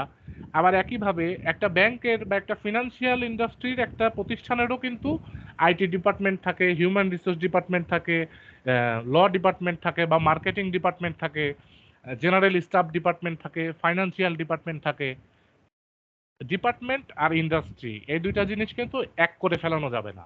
ইন্ডাস্ট্রি হচ্ছে আপনি কোন ইন্ডাস্ট্রির আন্ডারে কাজ করতেছেন সেটা, আর ডিপার্টমেন্ট হচ্ছে আপনার যে অর্গানাইজেশন, এই অর্গানাইজেশনের কোন ডিপার্টমেন্টে আপনি কাজ করতেছেন। যেমন ধরেন এখানে আমরা এখানে দেখি কি কি ইন্ডাস্ট্রি ডিপার্টমেন্ট আছে। এক্সিকিউটিভ লিডারশিপ আছে। আচ্ছা, ডিপার্টমেন্টের ক্ষেত্রে একটা জিনিস মাথায় রাখতে হবে যে আমার ডিপার্টমেন্টটা অবশ্যই এরকম একটা ডিপার্টমেন্ট হইতে হবে যে ডিপার্টমেন্টের ওই ডিপার্টমেন্ট রিলেটেড যে কোনো প্রোডাক্ট কেনার ক্ষমতা আছে, বা অর্গানাইজেশনের বিভিন্ন প্রোডাক্ট কেনে যে সমস্ত ডিপার্টমেন্ট। এখন ধরেন আইটি ডিপার্টমেন্টের যারা আছে একটা হসপিটালের বা একটা ব্যাংকের বা অন্য যে কোনো একটা প্রতিষ্ঠানের যখন সিসি ক্যামেরা কেনা লাগবে বা কোনো সফটওয়্যার কিনতে হবে অথবা ইন্টারনেট প্রোভাইডার লাগবে অথবা যে কোনো আইটি রিলেটেড সার্ভিস অথবা প্রোডাক্ট লাগবে, সেই সিদ্ধান্তটা বা সেই প্রোডাক্ট কেনার ডিসিশন কি যে হসপিটালের প্রধান সে নেয় নাকি আইটি ডিপার্টমেন্টের যে হেড সে নেয়? নিঃসন্দেহে যে আইটি ডিপার্টমেন্টের হেড সেই ওই কোন প্রোডাক্ট কেনা লাগবে আর কোনটা জরুরি বা কোনটা প্রয়োজন এই সিদ্ধান্ত সে নেবে। তাই আমাদেরকে অবশ্যই এরকম ডিপার্টমেন্ট আর এরকম রোল চুজ করতে হবে যাতে আমাদের হাতে ক্রয় ক্ষমতা থাকে। এখানে আমরা এক্সিকিউটিভ লিডারশিপও দিতে পারি, আবার আমাদের ডিপার্টমেন্ট হিসেবে হিউম্যান রিসোর্স ডিপার্টমেন্টও দিতে পারি। এখানে এই যে টেকনোলজি ডেভেলপমেন্ট সফটওয়্যার আইটি এটাও দেওয়া যায়। আমরা এই প্রোফাইলে ধরেন এখানে দিলাম টেকনোলজি ডেভেলপমেন্ট সফটওয়্যার, এটা দিয়ে আমরা নেক্সট করলাম প্রোফাইলে। আচ্ছা, please choose which department or products you have influence or decision making authority on spending purchasing. এই মাত্রই আমি যেটা বলতেছিলাম যে অবশ্যই আমাদের হাতে ক্রয় ক্ষমতা থাকতে হবে যে ডিপার্টমেন্ট আমরা সিলেক্ট করব। এখানে দেখেন বলছে যে কোন কোন ডিপার্টমেন্টের আমাদের ইনফ্লুয়েন্স অথবা ডিসিশন মেকিং অথরিটি আছে, মানে সিদ্ধান্ত নেওয়ার মতো অথরিটি আছে অন স্পেন্ডিং মানে খরচের উপরে এবং পারচেসিং কেনাকাটার উপরে। এখানে ধরেন আমরা ওখানে যেহেতু আইটি সফটওয়্যার সিলেক্ট করে আসছিলাম যে আমাদের department IT software and IT software ওখানে কিন্তু দেওয়া ছিল হচ্ছে কি জানি ছিল ডিপার্টমেন্টটার নাম আমি ভুলে গেলাম।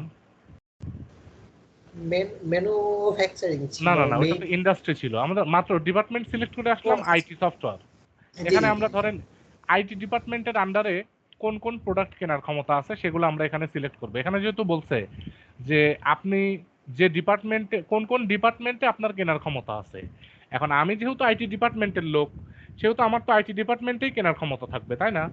আমি আইটি সফটওয়্যার দেব, আইটি হার্ডওয়্যার দেব, আর এখানে টেলিকমিউনিকেশন আছে টেলিকমিউনিকেশন দিয়ে দেব। এখানে দেখেন সিকিউরিটি আছে, আমরা এখানে সিকিউরিটি দিতে পারতেছি না, কিন্তু যদি এখানে থাকতো আইটি সিকিউরিটি তাহলে কিন্তু আমরা ঠিকই দিতে পারতাম, কারণ আইটি সিকিউরিটির যাবতীয় জিনিস কেনাকাটার ক্ষমতা তো আমাদের থাকবেই। আচ্ছা, এই এই জিনিস এই ডিপার্টমেন্টে আমাদের ক্রয় ক্ষমতা আছে বলে আমরা নেক্সট করলাম। What best describes your job title, আপনার জব টাইটেল কি? এখন দেখেন আপনার ডিপার্টমেন্ট কোনটা সেটা জিজ্ঞাসা করছে, কিন্তু ওই ডিপার্টমেন্টে আপনি কোন পদে আছেন এটা এখন জিজ্ঞাসা করতেছে। এখন আমি যদি বলি যে আমি এই ডিপার্টমেন্টে আছি হচ্ছে ভলেন্টিয়ার পদে বা ইন্টার্ন পদে, ইন্টার্ন মানে কি একদম নতুন যে মাত্র ঢুকছে এরকম লোক, তো এরকম লোক কি ডিপার্টমেন্টে কেনার ডিসিশন নেওয়ার মতো ক্ষমতা রাখে? রাখে না তো। বা একজন ভলেন্টিয়ার বা নতুন লোক বা যে কনসালটেন্ট এরকম লোক তো আর ক্রয় ক্ষমতা রাখে না। তাহলে ক্রয় ক্ষমতা কে রাখে? সি লেভেল এক্সিকিউটিভ অথবা ভাইস প্রেসিডেন্ট যে হেড পদে আছে বা ওই ডিপার্টমেন্টের হেড হিসেবে আছে বা অথরিটি যার আছে সে, তো ওই ডিপার্টমেন্টের অথরিটি থাকে ডিরেক্টরের কাছে অথবা ভাইস প্রেসিডেন্টের কাছে অথবা সি লেভেল এক্সিকিউটিভ যারা তাদের কাছে।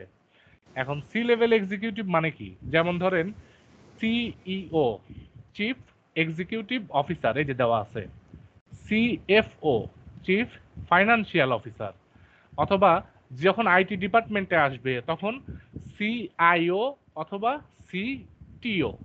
সিআইও হচ্ছে চিফ ইনফরমেশন অফিসার, সিটিও হচ্ছে চিফ টেকনোলজি অফিসার। আমরা দিলাম সি লেভেল এক্সিকিউটিভ, যে আমরা সিটিও অথবা সিআইও দেব আমাদের রোল হিসেবে যদি আমাদের রোল বিষয়ে আরো বিস্তারিত জানতে চাই।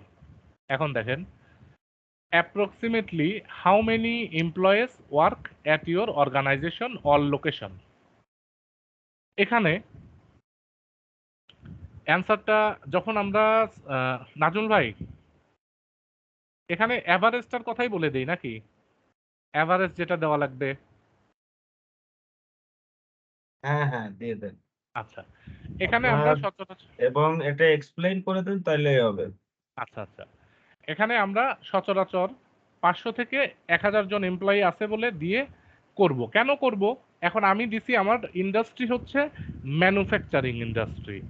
এখন ম্যানুফ্যাকচারিং ইন্ডাস্ট্রি মানে সেখানে যে কোনো কিছু ম্যানুফ্যাকচারিং করা হয়, আর যেখানেই ম্যানুফ্যাকচারিং করা হয় সেখানে অনেক লেবার থাকে বা অনেক বেশি কর্মী থাকে। এখন 2, 4, 5 জন দিয়ে ম্যানুফ্যাকচারিং তো আর হয় না, ম্যানুফ্যাকচারিং ইন্ডাস্ট্রিতে অনেক বেশি লোক লাগে। আমাদের এই ইন্ডাস্ট্রি অনুযায়ী এবং আমাদের এই অর্গানাইজেশন অনুযায়ী আমরা আমাদের মেম্বার দেব হচ্ছে 500 থেকে 1000 জন মেম্বার আছে অল লোকেশনে। এখানে এক একজন এক এক রকম দিবেন, এটা সবার জন্য একরকম না। 500 থেকে 1000, 1000 থেকে 2500, 2500 থেকে 5000, এক একজন এক এক রকম দিতে হবে।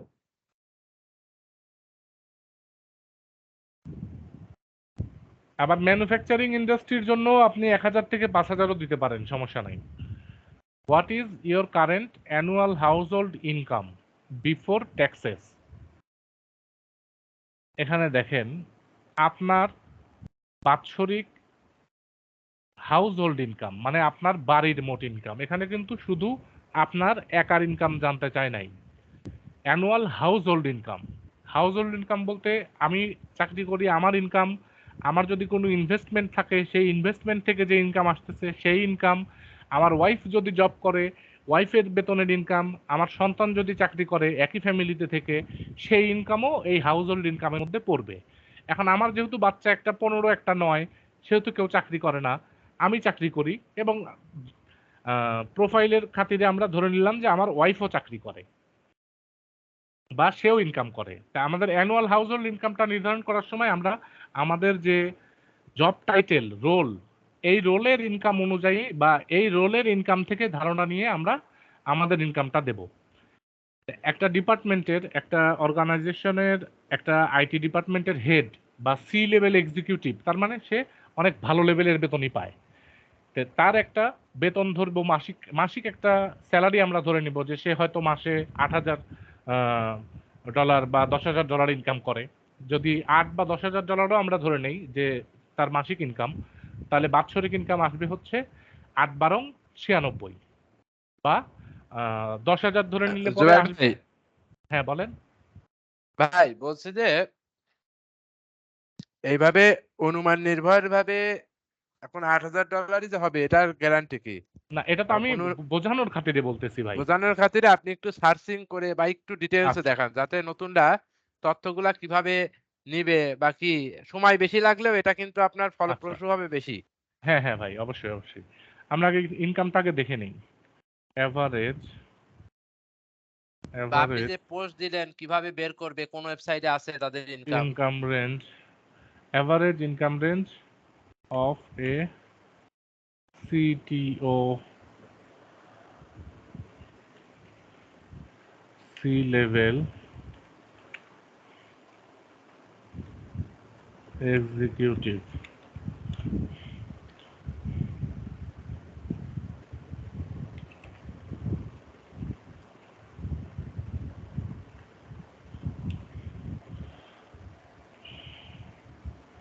এই যে দেখেন অ্যানুয়াল স্যালারি 1,38,000 অ্যাভারেজ ইনকাম, আর আওয়ারলি ওয়েজ $67 আওয়ারলি ইনকাম বা অ্যানুয়াল স্যালারি 1,38,000। একজন সি লেভেল এক্সিকিউটিভের অ্যানুয়াল স্যালারি কেমন হয় সেই সম্পর্কে আমাদের ধারণা আসলো। এখন আপনি যদি আপনার প্রোফাইলটাকে এইভাবে ক্রিয়েট করেন যে আপনি শুধু একাই চাকরি করেন, আপনার ওয়াইফ চাকরি করে না, তাহলে কিন্তু আপনি এখানে আপনার ইনকাম সোর্সটা বা আপনার ইনকাম রেঞ্জটা এই যে এটা দিতে পারতেছেন যে 1,25,000 থেকে 1.5 লাখ। এখন আপনি এর পাশাপাশি ধরে নিলেন যে আপনার ওয়াইফও ইনকাম করে, সেও হয়তো আরো ধরেন আপনার ওয়াইফের একটা ওয়াইফের কাজের ডিটেইলস সার্ভেতে কখনো ডিটেইলিং এ চায় না, হয়তো 1000 সার্ভেতে একটাতে চাইতে পারে যে আপনার ওয়াইফ কোথায় চাকরি করে বা কি বৃত্তান্ত, খুব কম চায়। তবে যদি চায়ও সেক্ষেত্রে আপনি ধরে নিলেন যে আপনার ওয়াইফ হয়তো আপনি যে ইনকাম করতেছেন 1,38,000 বা 1,40,000, আপনার ওয়াইফের ইনকাম ধরে নিলেন এর অর্ধেক $70,000 বা $50,000। এরকম ধরে নিয়ে আপনার ইনকামটা আপনাকে প্রত্যেকটা প্রোফাইলের জন্য আপনাকে এটা তৈরি করে নিতে হবে যে আমার জব রোল এটা, এই রোল অনুযায়ী আমার ইনকাম এত, আমার ওয়াইফের ইনকাম এত, মোট ইনকামটা কত হচ্ছে। এই প্রোফাইলের জন্য আমি ধরলাম যে শুধুমাত্র সে একাই ইনকাম করে $1,25,000 থেকে $1.5 লাখ এর মাঝে তার ইনকাম রেঞ্জটা আসতেছে। আমরা যেটা অ্যাভারেজ দেখে নিলাম গুগল থেকে, তার বাৎসরিক ইনকাম 1,25,000 থেকে 1.5 লাখ। এখন আপনি যদি আপনার ওয়াইফের 50,000 ধরেন, বা এখানে যদি আমি আমার ওয়াইফের 50,000 ইনকাম ধরি বছরে, তাহলে আমি এটা দিতে পারি। আবার আমি ধরলাম আমার ওয়াইফও ইনকাম করে, আমিও ইনকাম করি, আমার ইনভেস্টমেন্ট আছে, এই ইনভেস্টমেন্ট থেকে কিন্তু একটা বাৎসরিক ইনকাম আসে, সেটা আপনার মিউচুয়াল ফান্ড হোক, আপনার বন্ডস হোক, বা যে কোনো কিছু হোক, সেটা যদি আমি ধরে নেই তাহলে আমার ইনকামটা তখন আরেকটু বাড়বে, তখন 1,75,000 থেকে 1,99,000 ধরে নেব, এভাবে দেব। আচ্ছা, in your household are you the person who makes most of the daily purchasing decision? আপনার বাড়িতে আপনিই কি সেই ব্যক্তি যে যাবতীয় কেনাকাটার সিদ্ধান্ত নেয়? এই যে দৈনন্দিন যে কেনাকাটা বেশিরভাগ সিদ্ধান্ত নেন। এই কোশ্চেনটার অ্যান্সারে আমরা সবসময় ইয়েস দেব। কেন ইয়েস দেব? আপনি যখন আপনার হাতে ক্রয় ক্ষমতা থাকবে তখনই আপনার মতামত জানতে যাবে।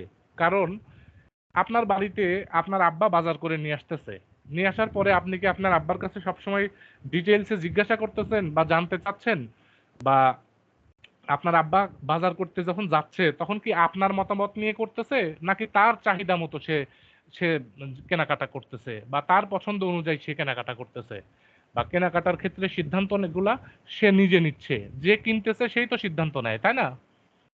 আপনি তো বাড়িতে থেকে আপনার আব্বার কেনাকাটার সিদ্ধান্ত দিতে পারতেছেন না।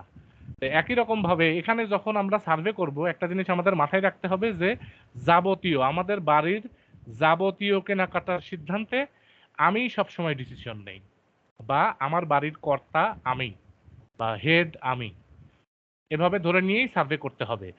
কেন করতে হবে সেটা তো বললামই, যে আপনার হাতে ক্রয় ক্ষমতা আছে জন্যই আপনার মতামত নেওয়া হবে। Where did you spend most of your grocery budget in the past 6 months? Where did you spend? আপনি কোথায় খরচ করেছেন most of your grocery budget? Grocery মানে তো আমরা বুঝি দৈনন্দিন যে বাজারগুলো লাগে আমাদের, খাওয়া দাওয়া হাবিজাবি, যে চাল ডাল এই সেই অন্যান্য যা আইটেম আছে খাওয়া দাওয়ার জন্য যা কিছু লাগে, গ্রোসারি দৈনন্দিন জীবনযাপনের জন্য যেগুলো লাগে সেগুলোকেই বলে হচ্ছে গ্রোসারি আইটেম বা মুদি দোকান। এক কথায় মুদি দোকানের সদাই যেগুলো সেগুলোই হচ্ছে গ্রোসারি আইটেম। তো এই গ্রোসারি আইটেমের তো একটা বাজেট আছে। এই গ্রোসারি আইটেমের প্রত্যেকের সংসারে একটা বাজেট আছে না, যে আমার সারা মাসে 10,000 টাকার মুদি দোকানের জিনিস লাগে কি 5,000 টাকার মুদি দোকানের জিনিস লাগে। তাই সেটাই বলতেছে যে আপনার যে মুদি দোকানের কেনাকাটা করার বাজেট, এর বেশিরভাগ অংশ আপনি কোথায় খরচ করেছেন ইন দ্য পাস্ট 6 মান্থ, গত 6 মাসে।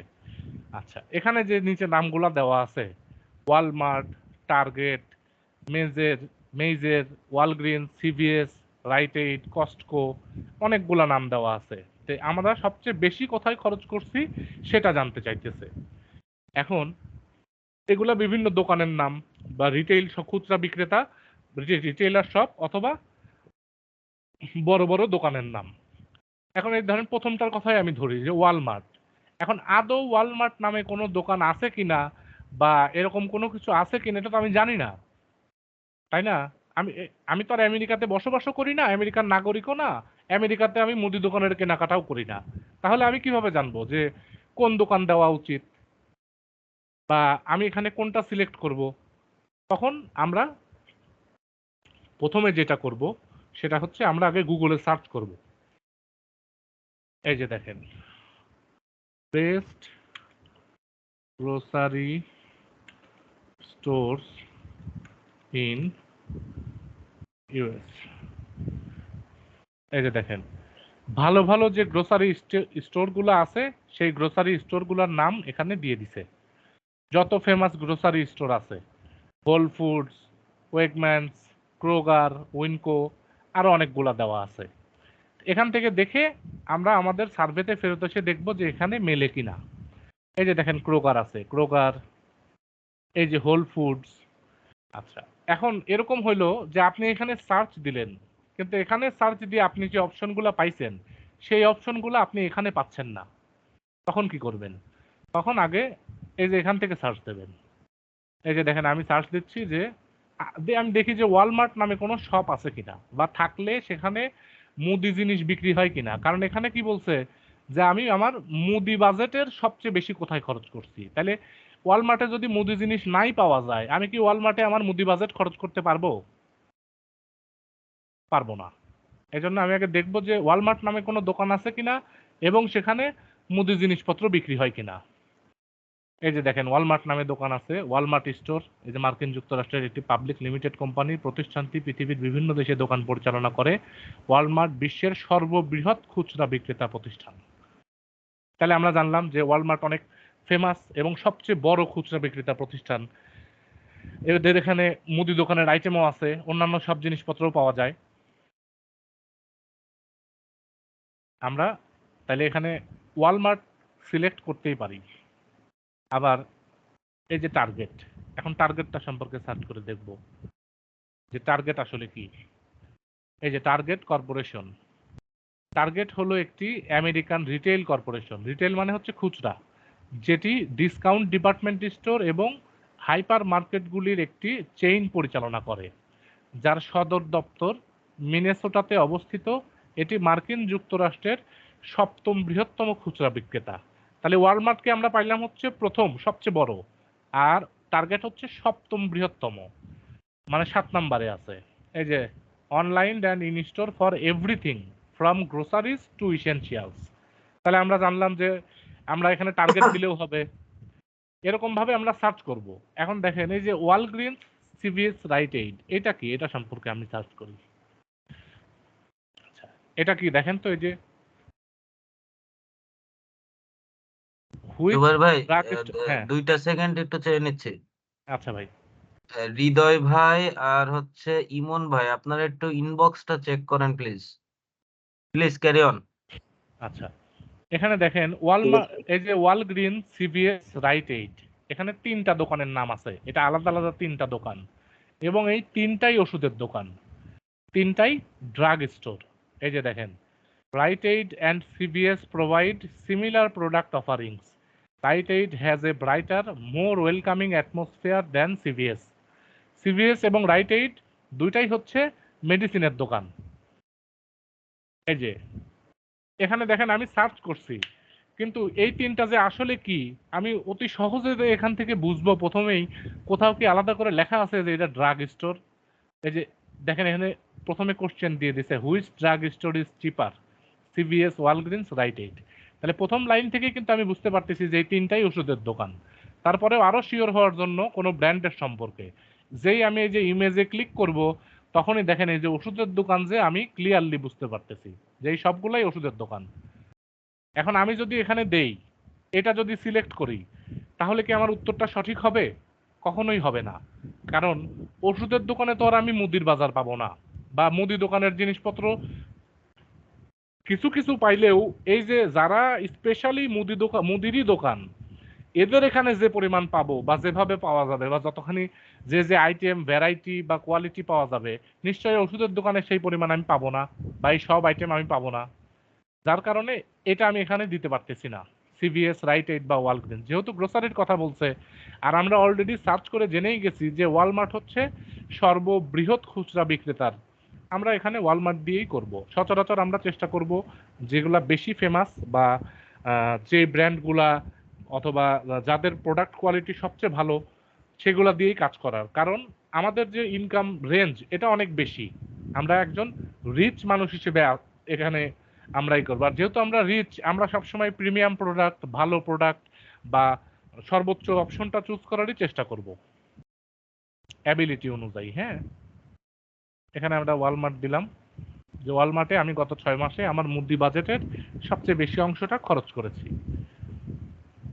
আর you saving for college or for anyone in your household or family? এখানে দেখেন বলছে যে আপনি কি কলেজের জন্য সেভিং করতেছেন আপনার অথবা আপনার বাড়ির কোনো লোকের জন্য। এখন আমার তো ছেলে আছে যার বয়স হচ্ছে 15 বছর, তাহলে তার কলেজে পড়াশোনার জন্য তো আমি সেভিং করতেই পারি, স্বাভাবিক, বা আমার প্রোফাইলের সাথে এটা যায়, বা এখানে আমরা একমত হইতে পারি যে হ্যাঁ আমার ছেলে আছে, আমি তার জন্য কলেজের সেভিং করতেছি। এখন আমি তো এখানে নো দিতে পারতাম, কিন্তু ইয়েস কেন দিব?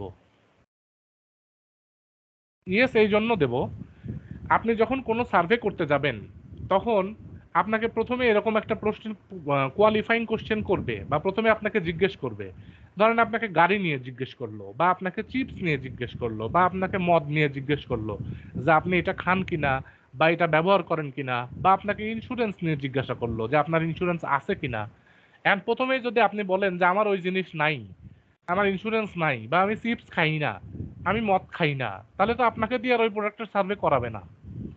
আর এখানে যেহেতু আমাদের প্রোফাইলের সাথে আমরা ম্যাচ করতে পারতেছি যে আমার ওই এজের একটা ছেলে আছে, সুতরাং আমি আমার ছেলের জন্য কলেজের জন্য সেভ করতেই পারি, এজন্য আমরা এখানে ইয়েস দেব, দিয়ে নেক্সট করব।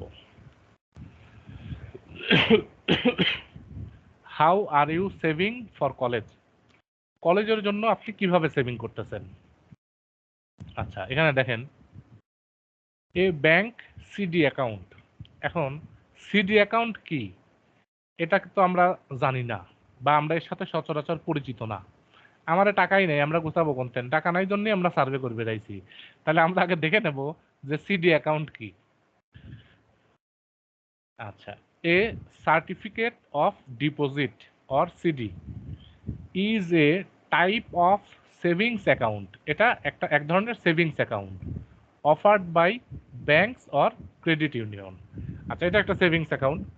এখানে বলতেছে যে আমরা কিভাবে সেভিং করতেছি, তা আমরা সেভিংস অ্যাকাউন্টে সেভিং করতে পারি কলেজের জন্য। আচ্ছা, তারপরে এ প্রিপেইড প্ল্যান। প্রিপেইড প্ল্যান কি এটা আমরা একটু দেখে আসবো।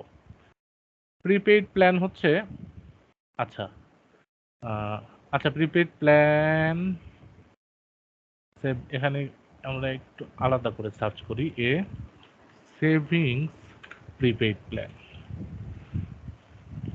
A prepaid plan is basically a pre-packaged college savings plan covering specified college cost in the future. দেখেন, এ প্রিপেইড প্ল্যান হচ্ছে এই যে কলেজের জন্য যারা সেভিং করে, স্পেশালি কলেজ সেভিংসেরই একটা প্ল্যান, যেটা কলেজ সেভিংস কভার করে। তাহলে আমরা এখানে প্রিপেইড প্ল্যানও দিতে পারি যে আমরা একটা প্রিপেইড প্ল্যানের মাধ্যমে সেভিংস করতেছি। এ জেনারেল সেভিংস অ্যাকাউন্ট, একটা সাধারণ সেভিংস অ্যাকাউন্ট। এ ব্রোকারেজ অ্যাকাউন্ট। এখন এই ব্রোকারেজ অ্যাকাউন্ট কি সেটা আমরা একটু জেনে নেব। A brokerage account is an investment account that allows you to buy or sell a variety of investment. মানে ইনভেস্টমেন্ট কেনাকাটার জন্য এই ধরনের অ্যাকাউন্ট ব্যবহার করা হয়, এই ধরনের অ্যাকাউন্টে টাকা রাখা হয়। A tax advanced 529 college savings plan. এই যে tax advance 529 college savings plan, এটা কি আমরা একটু জেনে নেব। There may be tax advantage to saving in a 529 plan as long as the money stays in the account. No income taxes will be due on earnings. মানে আপনি এই যে আপনার কলেজ এই 529 প্ল্যান নামে যে প্ল্যান আছে, এটা এমন একটা সেভিংস প্ল্যান, এখানে যদি আপনি আপনার টাকা জমা রাখেন, এই টাকা থেকে যে আপনার ইনকাম আসতেছে, এই ইনকামের উপরে কোনো ট্যাক্স অ্যালাউ হবে না, বা কোনো ইনকাম ট্যাক্স আপনার ওই ইনকাম থেকে নেওয়া হবে না, কারণ আপনি এডুকেশন এক্সপেন্সেসের জন্য এটা জমা করতেছেন। এটা এমন একটা অফার যে এই অফারে আপনি টাকা জমা রাখলে আপনার কোনো ইনকাম ট্যাক্স দেওয়া লাগবে না। এখন দেখেন, এই যে কয়টা অপশন আমরা দেখলাম, এর মধ্যে সবচাইতে লাভজনক বা সুবিধাজনক অপশন এটাই মনে হচ্ছে যে a tax advance 529 college savings plan. এখন এই যে কলেজ সেভিংস প্ল্যান, এর জন্য আমাদেরকে আগে আরেকটা জিনিস দেখে নিতে হবে যে কারা কারা এই প্ল্যানে অংশগ্রহণ করতে পারবে। এখন যদি এরকম হয় যে নির্দিষ্ট একটা লোকের জন্যই শুধু এই প্ল্যান, বা শুধুমাত্র যেমন বাংলাদেশে আপনার মিউচুয়াল ট্রাস্ট ব্যাংক, এটা একটা, এই ব্যাংকে কিন্তু সাধারণ পাবলিক অ্যাকাউন্ট করতে পারে, কিন্তু এই ব্যাংকটা নিয়ন্ত্রণ করে আর্মিরা, এবং আর্মিদের ওই ব্যাংক থেকে অনেক বেশি স্পেশাল অফার বা সুবিধা আছে যেটা আম পাবলিক ব্যবহার করতে পারে না। তাইলে এরকম এটা কোনো লিমিটেড প্ল্যান কিনা বা এই প্ল্যান আমরা ব্যবহারের যোগ্য কিনা, এটা কিন্তু আমাদেরকে এখান থেকে একটু দেখে নিতে হবে যে এই প্ল্যানের অ্যাডভান্টেজ কি বা এই প্ল্যানের জন্য আমি এলিজেবল কিনা, এটা বুঝে তারপরে সিলেক্ট করতে হবে। আচ্ছা, অনেকের কাছে এটা মনে হতে পারে অনেক কঠিন বা বোরিং, আসলে এরকম কিছুই না। হ্যাঁ, আমি বলতে এগুলো চাচ্ছিলাম ভাই জাস্ট এটাই। মুখস্থ হয়ে যাবে। হ্যাঁ, এগুলো হ্যাঁ, আপনি 2-4টা সার্ভে করলে এগুলা দেখা লাগবে না আপনার। হ্যাঁ। আপনার এই যে ব্রেনে ইনপুট আমরা হলে এখন মুখস্থ পর্যন্ত হয়ে যাবে। যে বিষয়গুলো সার্চ করলাম, আপনাদের কাছে হয়তো এখন মনে হচ্ছে যে এটা কি সম্ভব যে প্রত্যেক পেজে এরকম আসবে, একটা একটা করে এরকম গুগল করব, তারপরে সেটার অ্যান্সার দিব। আসলে এটাই এই সার্ভের আপনার যে এক্সপেরিয়েন্স, এই এক্সপেরিয়েন্সটাকে মানুষ মানে কাজে লাগায় কিভাবে, সেটা আমি আপনাদেরকে একটু বোঝায় বলি। এই যে আপনি সার্চ করতেছেন, আপনি এখন সার্চ করলেন, আপনি জানলেন যে ওয়ালমার্ট হচ্ছে বিশ্বের সবচেয়ে বড় খুচরা বিক্রেতা, টার্গেট হচ্ছে বিশ্বের 7তম খুচরা বিক্রেতা। আপনার পরবর্তী কোনো কোশ্চেনে যখন ওয়ালমার্ট টার্গেট আপনি দেখবেন, তখন কি আপনাকে আর ওয়ালমার্ট বা টার্গেট নিয়ে সার্চ করতে হবে? হবে না। আপনি যখন পরবর্তীতে সিডি অ্যাকাউন্ট বা প্রিপেইড প্ল্যান অথবা এই যে ট্যাক্স অ্যাডভান্সড 529 কলেজ সেভিংস প্ল্যানের নাম শুনবেন বা আপনার অপশনে দেখবেন বা আপনাকে এগুলো সম্পর্কে জিজ্ঞেস করতে হবে, নিশ্চয়ই তখন আপনাকে আবার গুগল করতে হবে না, কারণ আপনি এখন অলরেডি এটার সাথে পরিচিত।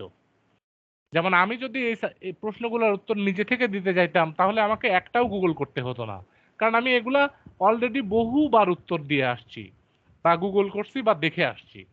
এরকম আপনারাও যখন আস্তে আস্তে দেখবেন আপনাদের জ্ঞানের পরিধি বাড়তে থাকবে, আপনাদের ওদের কালচার সম্পর্কে, চলাফেরা সম্পর্কে, কেনাকাটা সম্পর্কে, টাকা গোছানো, জমানো, বেড়ানো, সবকিছু সম্পর্কে আপনাদের আস্তে আস্তে ধারণা বাড়তে থাকবে এবং আপনাদের এক্সপেরিয়েন্স হতে থাকবে, কাজগুলোও আপনাদের জন্য সহজ হতে থাকবে। এটা আহামরি এত কঠিন কোনো কিছু না।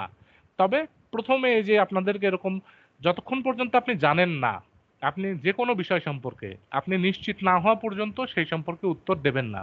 একটু রিসার্চ করবেন, খুঁজবেন, জানবেন। কারণ এখন আপনাদের শেখা বা প্র্যাকটিস করার সময় যদি আপনি আপনার এই বেসিক নলেজ বা ধারণাগুলো অর্জন করে নিতে পারেন, এটাই আপনার কাজ করার সময় সবচাইতে বড় পুঁজি হিসেবে কাজে দেবে।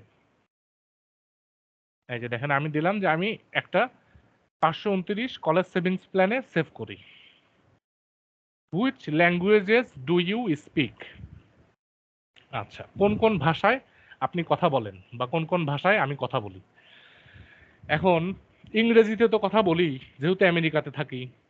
আবার আমার বাবা অথবা মা যে কোনো একজন মেক্সিকান বা স্প্যানিশ অরিজিনের, তাই না?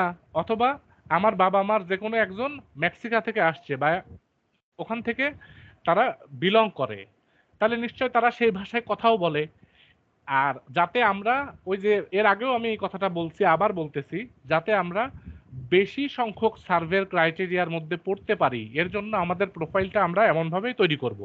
এখানে আমরা ল্যাঙ্গুয়েজ দিব দুইটা, স্প্যানিশ এবং ইংলিশ।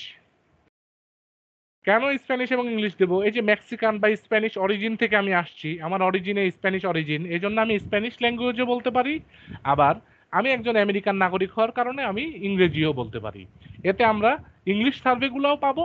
আবার এই যে এখানে যেরকম সবকিছু প্রশ্ন ইংলিশে করা হয়েছে, এরকম সব প্রশ্ন করা হবে স্প্যানিশে, এরকম স্প্যানিশ সার্ভেও পাবো। যখন আমরা স্প্যানিশ সার্ভে পাবো, তখন আমরা এইভাবে স্প্যানিশ ল্যাঙ্গুয়েজটাকে সিলেক্ট করে এখান থেকে ট্রান্সলেট করে নেব। এখন আমরা ইংরেজি জানি জন্য মনে হচ্ছে আমরা এটুকুর অর্থ বুঝতেছি, আর আমি যে ইংরেজি জানে না তার জন্য স্প্যানিশই কি আর ইংলিশই কি, একই, তাই না? ট্রান্সলেট করেই দেখতে হবে। এই জন্য আমাদের যখন স্প্যানিশ সার্ভেগুলো আসবে, তখন আমরা এখান থেকে ইংলিশে বা বাংলায় ট্রান্সলেট করে নিয়ে সেটা করতে পারবো। এখানে আমরা দুইটা ল্যাঙ্গুয়েজ দিলাম, দিয়ে কন্টিনিউ দিলাম। What is your relationship status? আপনার রিলেশনশিপ স্ট্যাটাস কি? সিঙ্গেল, নেভার ম্যারিড, নাকি ডোমেস্টিক পার্টনারশিপ, নাকি ম্যারিড, নাকি সেপারেটেড? এন্ড আমার যেহেতু বউ আছে, দুইটা বাচ্চাও আছে, তাদেরকে নিয়ে আমি এক বাড়িতেই থাকি, তাহলে এই প্রশ্নের উত্তরে তো আর বোঝাবুঝির কোনো কিছু নাই, ম্যারিড। তাই না? What is your zip code? আচ্ছা, জিপ কোডটা কি? জিপ কোড হচ্ছে পোস্টাল কোড। আমরা যে কে কোন জেলাতে বা কে কোন এলাকাতে থাকি, প্রত্যেকের এলাকায় প্রত্যেকের নিজস্ব জিপ কোড আছে। যেমন আমার বাড়ি পাবনা সদরে, আমার জিপ কোড হচ্ছে বা আমার পোস্টাল কোড হচ্ছে 6600। এরকম আপনি আমেরিকার যে জায়গাতে থাকেন সেখানকার জিপ কোড কোনটা আপনার প্রোফাইলে দেওয়াই আছে অবশ্যই। এই যে দেখেন, আপনার state new Mexico, city silver city, আপনার পোস্টাল কোড অথবা জিপ কোড হচ্ছে 88061। আমি এখানে দিয়ে দিব 88061। কন্টিনিউ। এই যে congratulation, you have earned 50 SB. এই যে আমাদের $50 সার্ভে ছিল, আমাদের এই সার্ভেটা কমপ্লিট হয়ে গেল। এখন এখানে এরা কিছু অফার দিছে, সেটা আমরা দিলাম no thanks, I want to take surveys. এই যে দেখেন এখানে সব সার্ভে চলে আসলো। এই যে আপনার 250 এসবি কিন্তু আমাদের অলরেডি হয়ে গেছে। $2 আর 200 এসবি আমরা বোনাস পাইছি, আর 50 এসবি আমরা একটা সার্ভে করলাম। এই যে দেখেন এগুলো সব সার্ভে। এই যে 175 এসবি, 175, 175, 175, 36, 75, 100, 100, 450। আমরা সচরাচর চেষ্টা করব কাজ শেখার সময় বা প্রাথমিক পর্যায়ে ছোট ছোট সার্ভে করার বা ছোট সার্ভে দিয়ে প্র্যাকটিস করার। হ্যাঁ, কারণ ছোট সার্ভেগুলো তুলনামূলকভাবে একটু সহজ হয়। এই যে এখান থেকে আমরা এই যে স্টার্ট সার্ভে দিলেই যে কোনো সার্ভে শুরু হয়ে যাবে এবং আমরা সেই সার্ভেতে কন্টিনিউ করতে পারবো। জুবাইর ভাই একদম উপরে যান। হ্যাঁ ভাই। এই যে আমরা প্রোফাইলিংটা কমপ্লিট করলাম না একটু আগে নাকি? হ্যাঁ হ্যাঁ এটা টাইমটা কত দেওয়া আছে? 2 এসবি টাইম, মানে 3 মিনিট টাইম ছিল না হ্যাঁ হ্যাঁ এটা আমরা করলাম। হ্যাঁ 3 মিনিট টাইম ছিল। আমরা কিন্তু বক বক করেছে কত সময়? বক বকে করেছি বেশি সময়। দেখুন বক বক বেশি সময়, এই সার্ভেটা কিন্তু আসলেও 3 মিনিটেরই সার্ভে। 3 মিনিটেরই সার্ভে। এখন এই এই এই এত বড় লেন থেকে আপনারা আবার আহ, হতাশ হয়ে যান না যে এত সময় লাগলো 50 সেন্ট ইনকাম করতে, ব্যাপারটা এরকম না। আচ্ছা তাহলে কন্টিনিউ প্লিজ। এখন কি আর কোনো সার্ভেতে ঢুকবো ভাই, না আজকের মতো থাকবে এই পর্যন্তই? এখন এইটার টোটাল প্রক্রিয়াটা বলেন। আচ্ছা, মানে এখান থেকে যে স্টক বাক্স এখান থেকে সম্পর্কে। সার্ভে গুলা করার পরে এখানে 1000 এসবি হবে, হ্যাঁ সেই প্রক্রিয়াটা বলেন। আচ্ছা, এই যে এখানে যে সার্ভেগুলো আছে এখান থেকে আমরা সার্ভে কমপ্লিট করলে এই যে এখানে পয়েন্ট অ্যাড হবে। যেমন এই সার্ভেটা আছে 100 এসবি, এটা আছে 75 এসবি, এই যে 16 মিনিট লাগবে। এখান থেকে স্টার্ট সার্ভেতে ক্লিক করে সার্ভে কমপ্লিট করলে এই এসবিটা এসে এখানে অ্যাড হবে। এই যে 250 আছে এখানে অ্যাড হবে। এখানে যখন 1000 এসবি হয়ে যাবে তখন আপনার এই যে ডলার ক্লিকসের এই যে অফারটাতে আমরা ঢুকছিলাম, এই যে 1000 এসবি, এই 1000 এসবি কমপ্লিট হয়ে গেলে তখন আমাদের এই যে 1140 পয়েন্ট আমাদের ডলার ক্লিকস অ্যাকাউন্টের এই যে লক ফান্ড। $11.40 নাকি? হ্যাঁ এই যে লক ফান্ড, এই যে দেখেন লেখা আছে লকড ফান্ডস, এখানে এসে অ্যাড হয়ে যাবে এই $11। 11 মানে এক কথায় ডলার ক্লিকসে আপনি $11.40 ইনকাম হয়ে গেল, আবার এখানেও হ্যাঁ আপনার $10 ইনকাম হলো। আর $5 যদি ইনকাম করেন তাহলে আপনি $15 উইথড্র দিতে পারবেন। যদি আল্লাহ ভালো করে আপনাকে ব্লক না করে তাহলে আপনি $15 পেয়ে গেলেন এখান থেকে যদি প্রথমেই। এই সোয়াকবাক্স সাইট থেকে আপনাকে ব্লক না করে দেয়। এই সোয়াকবাক্স বা আরো অন্যান্য যে সমস্ত সাইটগুলোতে আমরা প্র্যাকটিস করব, এই সাইটগুলা স্টেবল কোনো সাইট না। এই সাইটগুলা কারণে অকারণে অনেক সময় ব্লক করে দেয়। তো যদি আপনার কপাল ভালো হয় তাহলে এই সোয়াকবাক্সের যে $15 সেটাও আপনি পেয়ে যাবেন। আবার এই যে ডলার ক্লিকসে যে 11 এসে যোগ হয় এটা তো যোগ হবেই, এটা তো হবে পাবেনই। ইনশাআল্লাহ। আর এই যে $10 1000 এসবি করতে হবে, এটা টাইম লেন্থ হচ্ছে 1 মাস। 1 মাসের মধ্যে যদি আপনি সোয়াকবাক্সে 1000 এসবি করেন তাহলে আপনি ওই ডলার ক্লিকসের $11.40 অফারটা কমপ্লিট করতে পারবেন। এই যে আচ্ছা, দেখেন লেখা আছে 1200 এসবি লেফট টু আর্ন, মানে আরো 1250 এসবি এখানে হইলেই 15 হইলেই এই যে $15 একটা অ্যামাজন গিফট কার্ডের লোগো দেওয়া আছে, অ্যামাজনে আপনারা উইথড্র দিতে পারবেন। এটা অ্যামাজন বাদে চেঞ্জও করা যাবে প্রথম উইথড্র মেবি। অ্যামাজনেই দিতে হয় মনে হয়। ও আচ্ছা আচ্ছা আচ্ছা। আচ্ছা যাই হোক, তারপরে এখন রেটার কোড বা অন্য কোনো কিছু আহ, দেওয়া যায়। এখন বিষয় হচ্ছে আমাদের প্রক্রিয়াটা হচ্ছে আজকে তো বেসিক দেখানো হলো। এখন যার ভিপিএস সে আপনি আজকেই কাজ শুরু করার দরকার নাই, আরেকদিন কালকে আপনি একটু সময় নিয়ে, কালকে একটু হয়তো লেন্থটা বড় হবে। জুবাইর ভাই আজকে ওটা যে বুক মার্কস করে দিতেন। ও বুকমার্ক আচ্ছা, হ্যাঁ করে দিচ্ছি ভাই। বুকমার্ক করে দেন। আচ্ছা, এখন ওই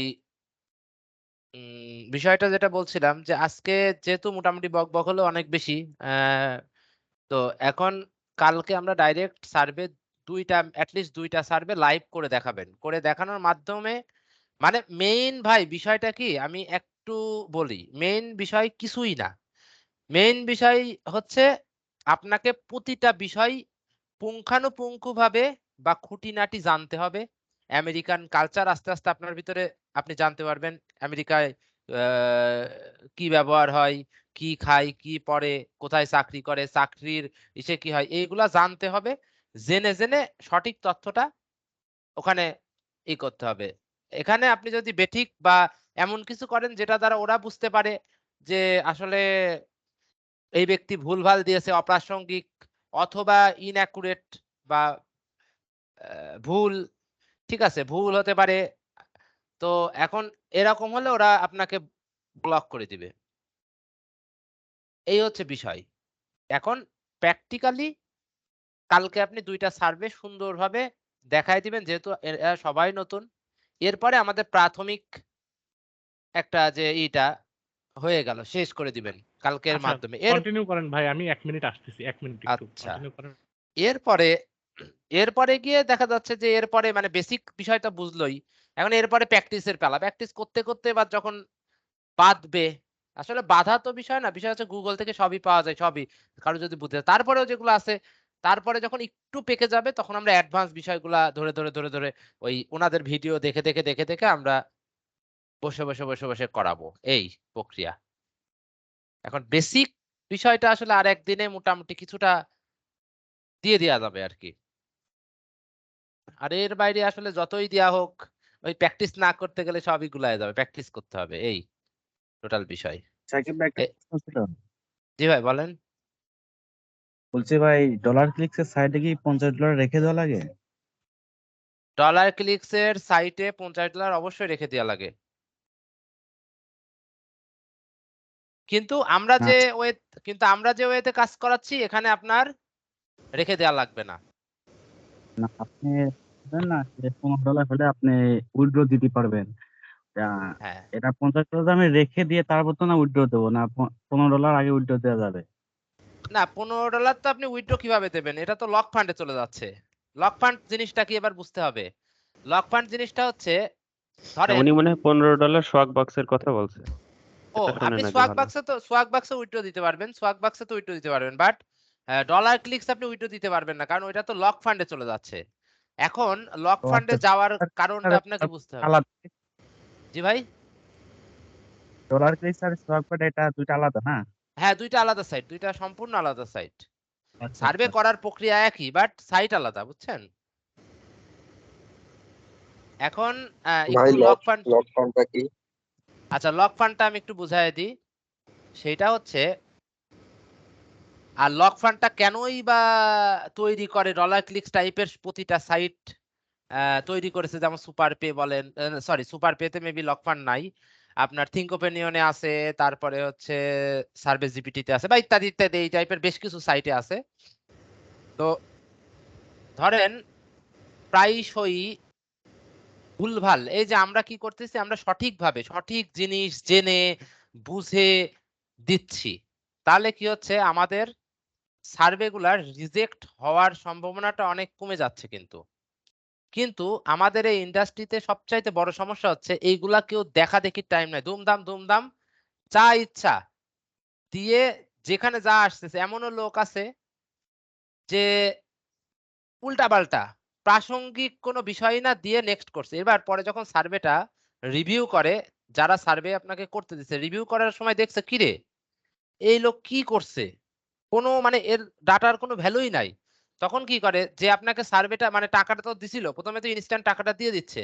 এরপরে কি করে চার্জ ব্যাক করে বা রিভার্স করে বা যেটাই বলেন ওই টাকাটা আবার নিয়ে নাই।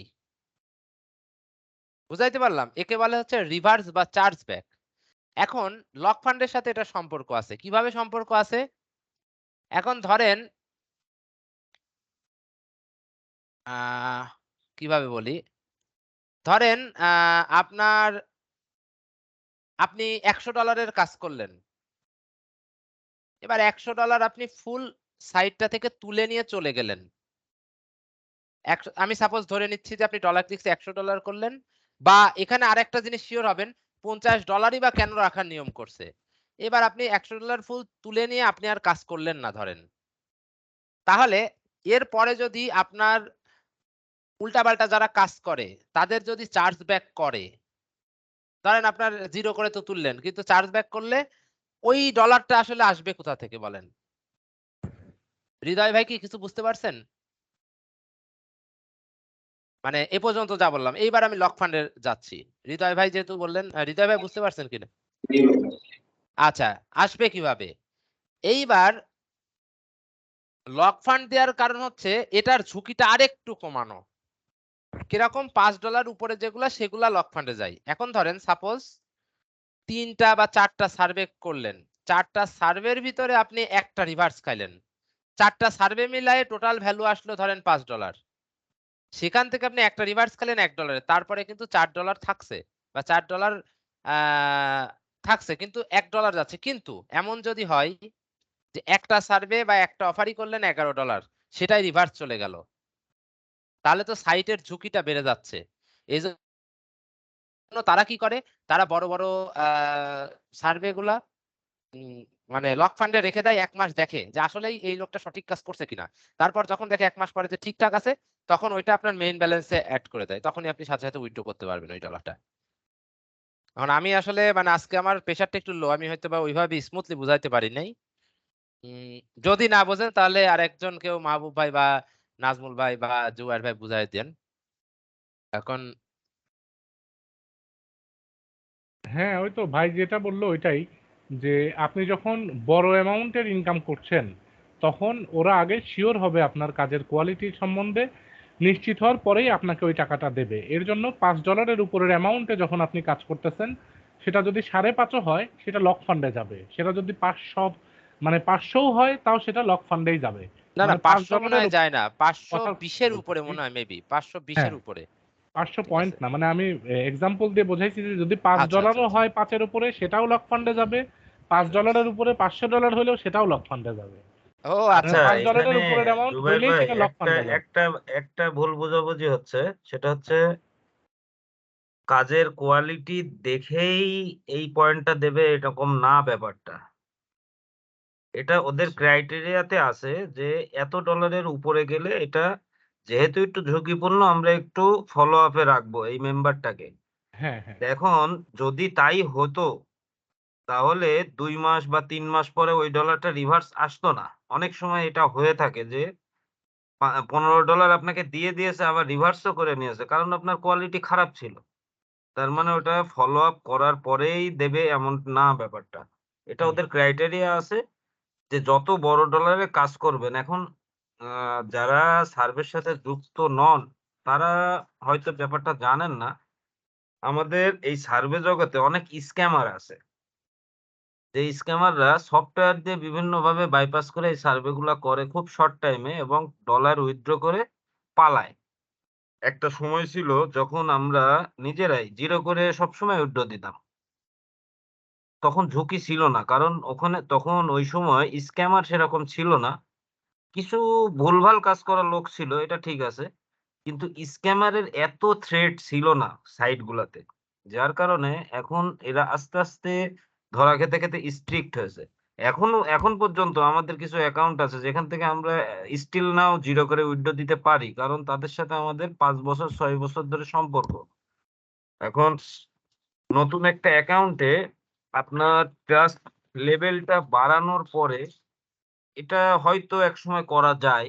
কিন্তু সেই ট্রাস্ট লেভেলটা আপনাকে অর্জন করতে হবে। তার মানে একটা অ্যাকাউন্টের বয়স ২ বছর, ৪ বছর, ৫ বছর যখন হবে, তখন আপনি 0 করেও উইথড্র দিতে পারবেন। রাইট। আচ্ছা যাই হোক, এখন এত মানে আসলে আগাম এত চিন্তা করার দরকার নাই। হ্যাঁ? আমরা শুরুতেই এত হিসাব না করে আমরা কাজের হিসাবে করি। যে আসলে কাজটা কিভাবে শিখা যায় বা কি করলে কি করা যায়। ঠিক আছে? আর এখন যদি আমরা নেগেটিভ জিনিস ওইগুলা শুনতে থাকি, নেগেটিভ জিনিস আমরা শুনবোই না। আমরা সবসময় পজিটিভ করব এবং আমাদের এটা ইনশাআল্লাহ দীর্ঘমেয়াদী হবে এবং আমরা লং টার্ম এ করে খেতে পারবো। এই হচ্ছে বিষয়। তো এখন সঠিক প্রশ্নের উত্তর দিলে আর কোনো রিস্ক নাই ইনশাল্লাহ। হুম। সঠিকভাবে করতে হবে। আমরা যেভাবে দেখাচ্ছি করলে যেহেতু আমরা ৫ বছর ধরে আছি ইনশাআল্লাহ, আপনারাও থাকতে পারবেন এই। আর এর বাইরে যদি যান তাহলে ওই যে আদার্স যারা দেখবেন যেমন গত একদিন মানে একজন জিজ্ঞেস করছে, ভাই মানে আপনাদের মতোই একজন একটা অ্যাডমিনকে জিজ্ঞেস করছে যে, "ভাই আমি ওই যে শিখাই দিছিলাম আগের দিন যে কোন অ্যাডমিনের সাথে বা কারো সাথে কাজ করতে হলে বলবেন যে, ভাই আপনি যে করছেন আপনি ২-১ টা অ্যাকাউন্ট দেখান যে $১-২,০০০ ইনকাম হইছে বা এট লিস্ট কিছু ডলার ইনকাম হইছে দেখান লাইভ।" তো তখন সে লোক বলছে $১,০০০ আবার একটা অ্যাকাউন্ট থেকে করা যায় নাকি? সেটা কিরমভাবে সম্ভব? পরে আমি স্ক্রিনশট দিয়ে দিলাম। পরে আবার সেই লোক মানে ওই লোককে দেখাইছে আরকি। যাই হোক, মানে বিষয় হচ্ছে হয়ে যাবে যদি আপনি উল্টাপাল্টা করেন তাহলে হয়ে যাবে ঐরকম। আপনাদের কাছেও এদিক বাঁশ খাইতে বা বিফল হতে হতাশ হয়ে যাবেন দিয়ে দিন শেষে বলবেন, "কি ব্যাপার? লোকের হচ্ছে আমার হচ্ছে না কে?" এইজন্যে সঠিক জিনিস অভিজ্ঞ যারা আছে তাদের কাছ থেকে জেনে শুনে করলে ভালো হয়। That's it. আর কালকে আশা করা যায় আপনাদের বেসিক ক্লাস বা আপনাদের ইনশাআল্লাহ শেষ হয়ে যাবে। তো কালকে একটু হয়তোবা ২ থেকে ৩ ঘন্টা লাগতে পারে। দিয়ে আপনাদের আ সাথে যে বেসিক এটা শেষ হয়ে যাবে। তারপরে আস্তে যারা কন্টিনিউ করবেন তারা তো করবেন ইনশাআল্লাহ। আছি তাদের জন্য লং টার্ম প্রসেস এটা। That's it. এখন এখন কারোর ভাই যদি আপনি কোনো প্রশ্ন ভাই, থাকে বলতে পারেন।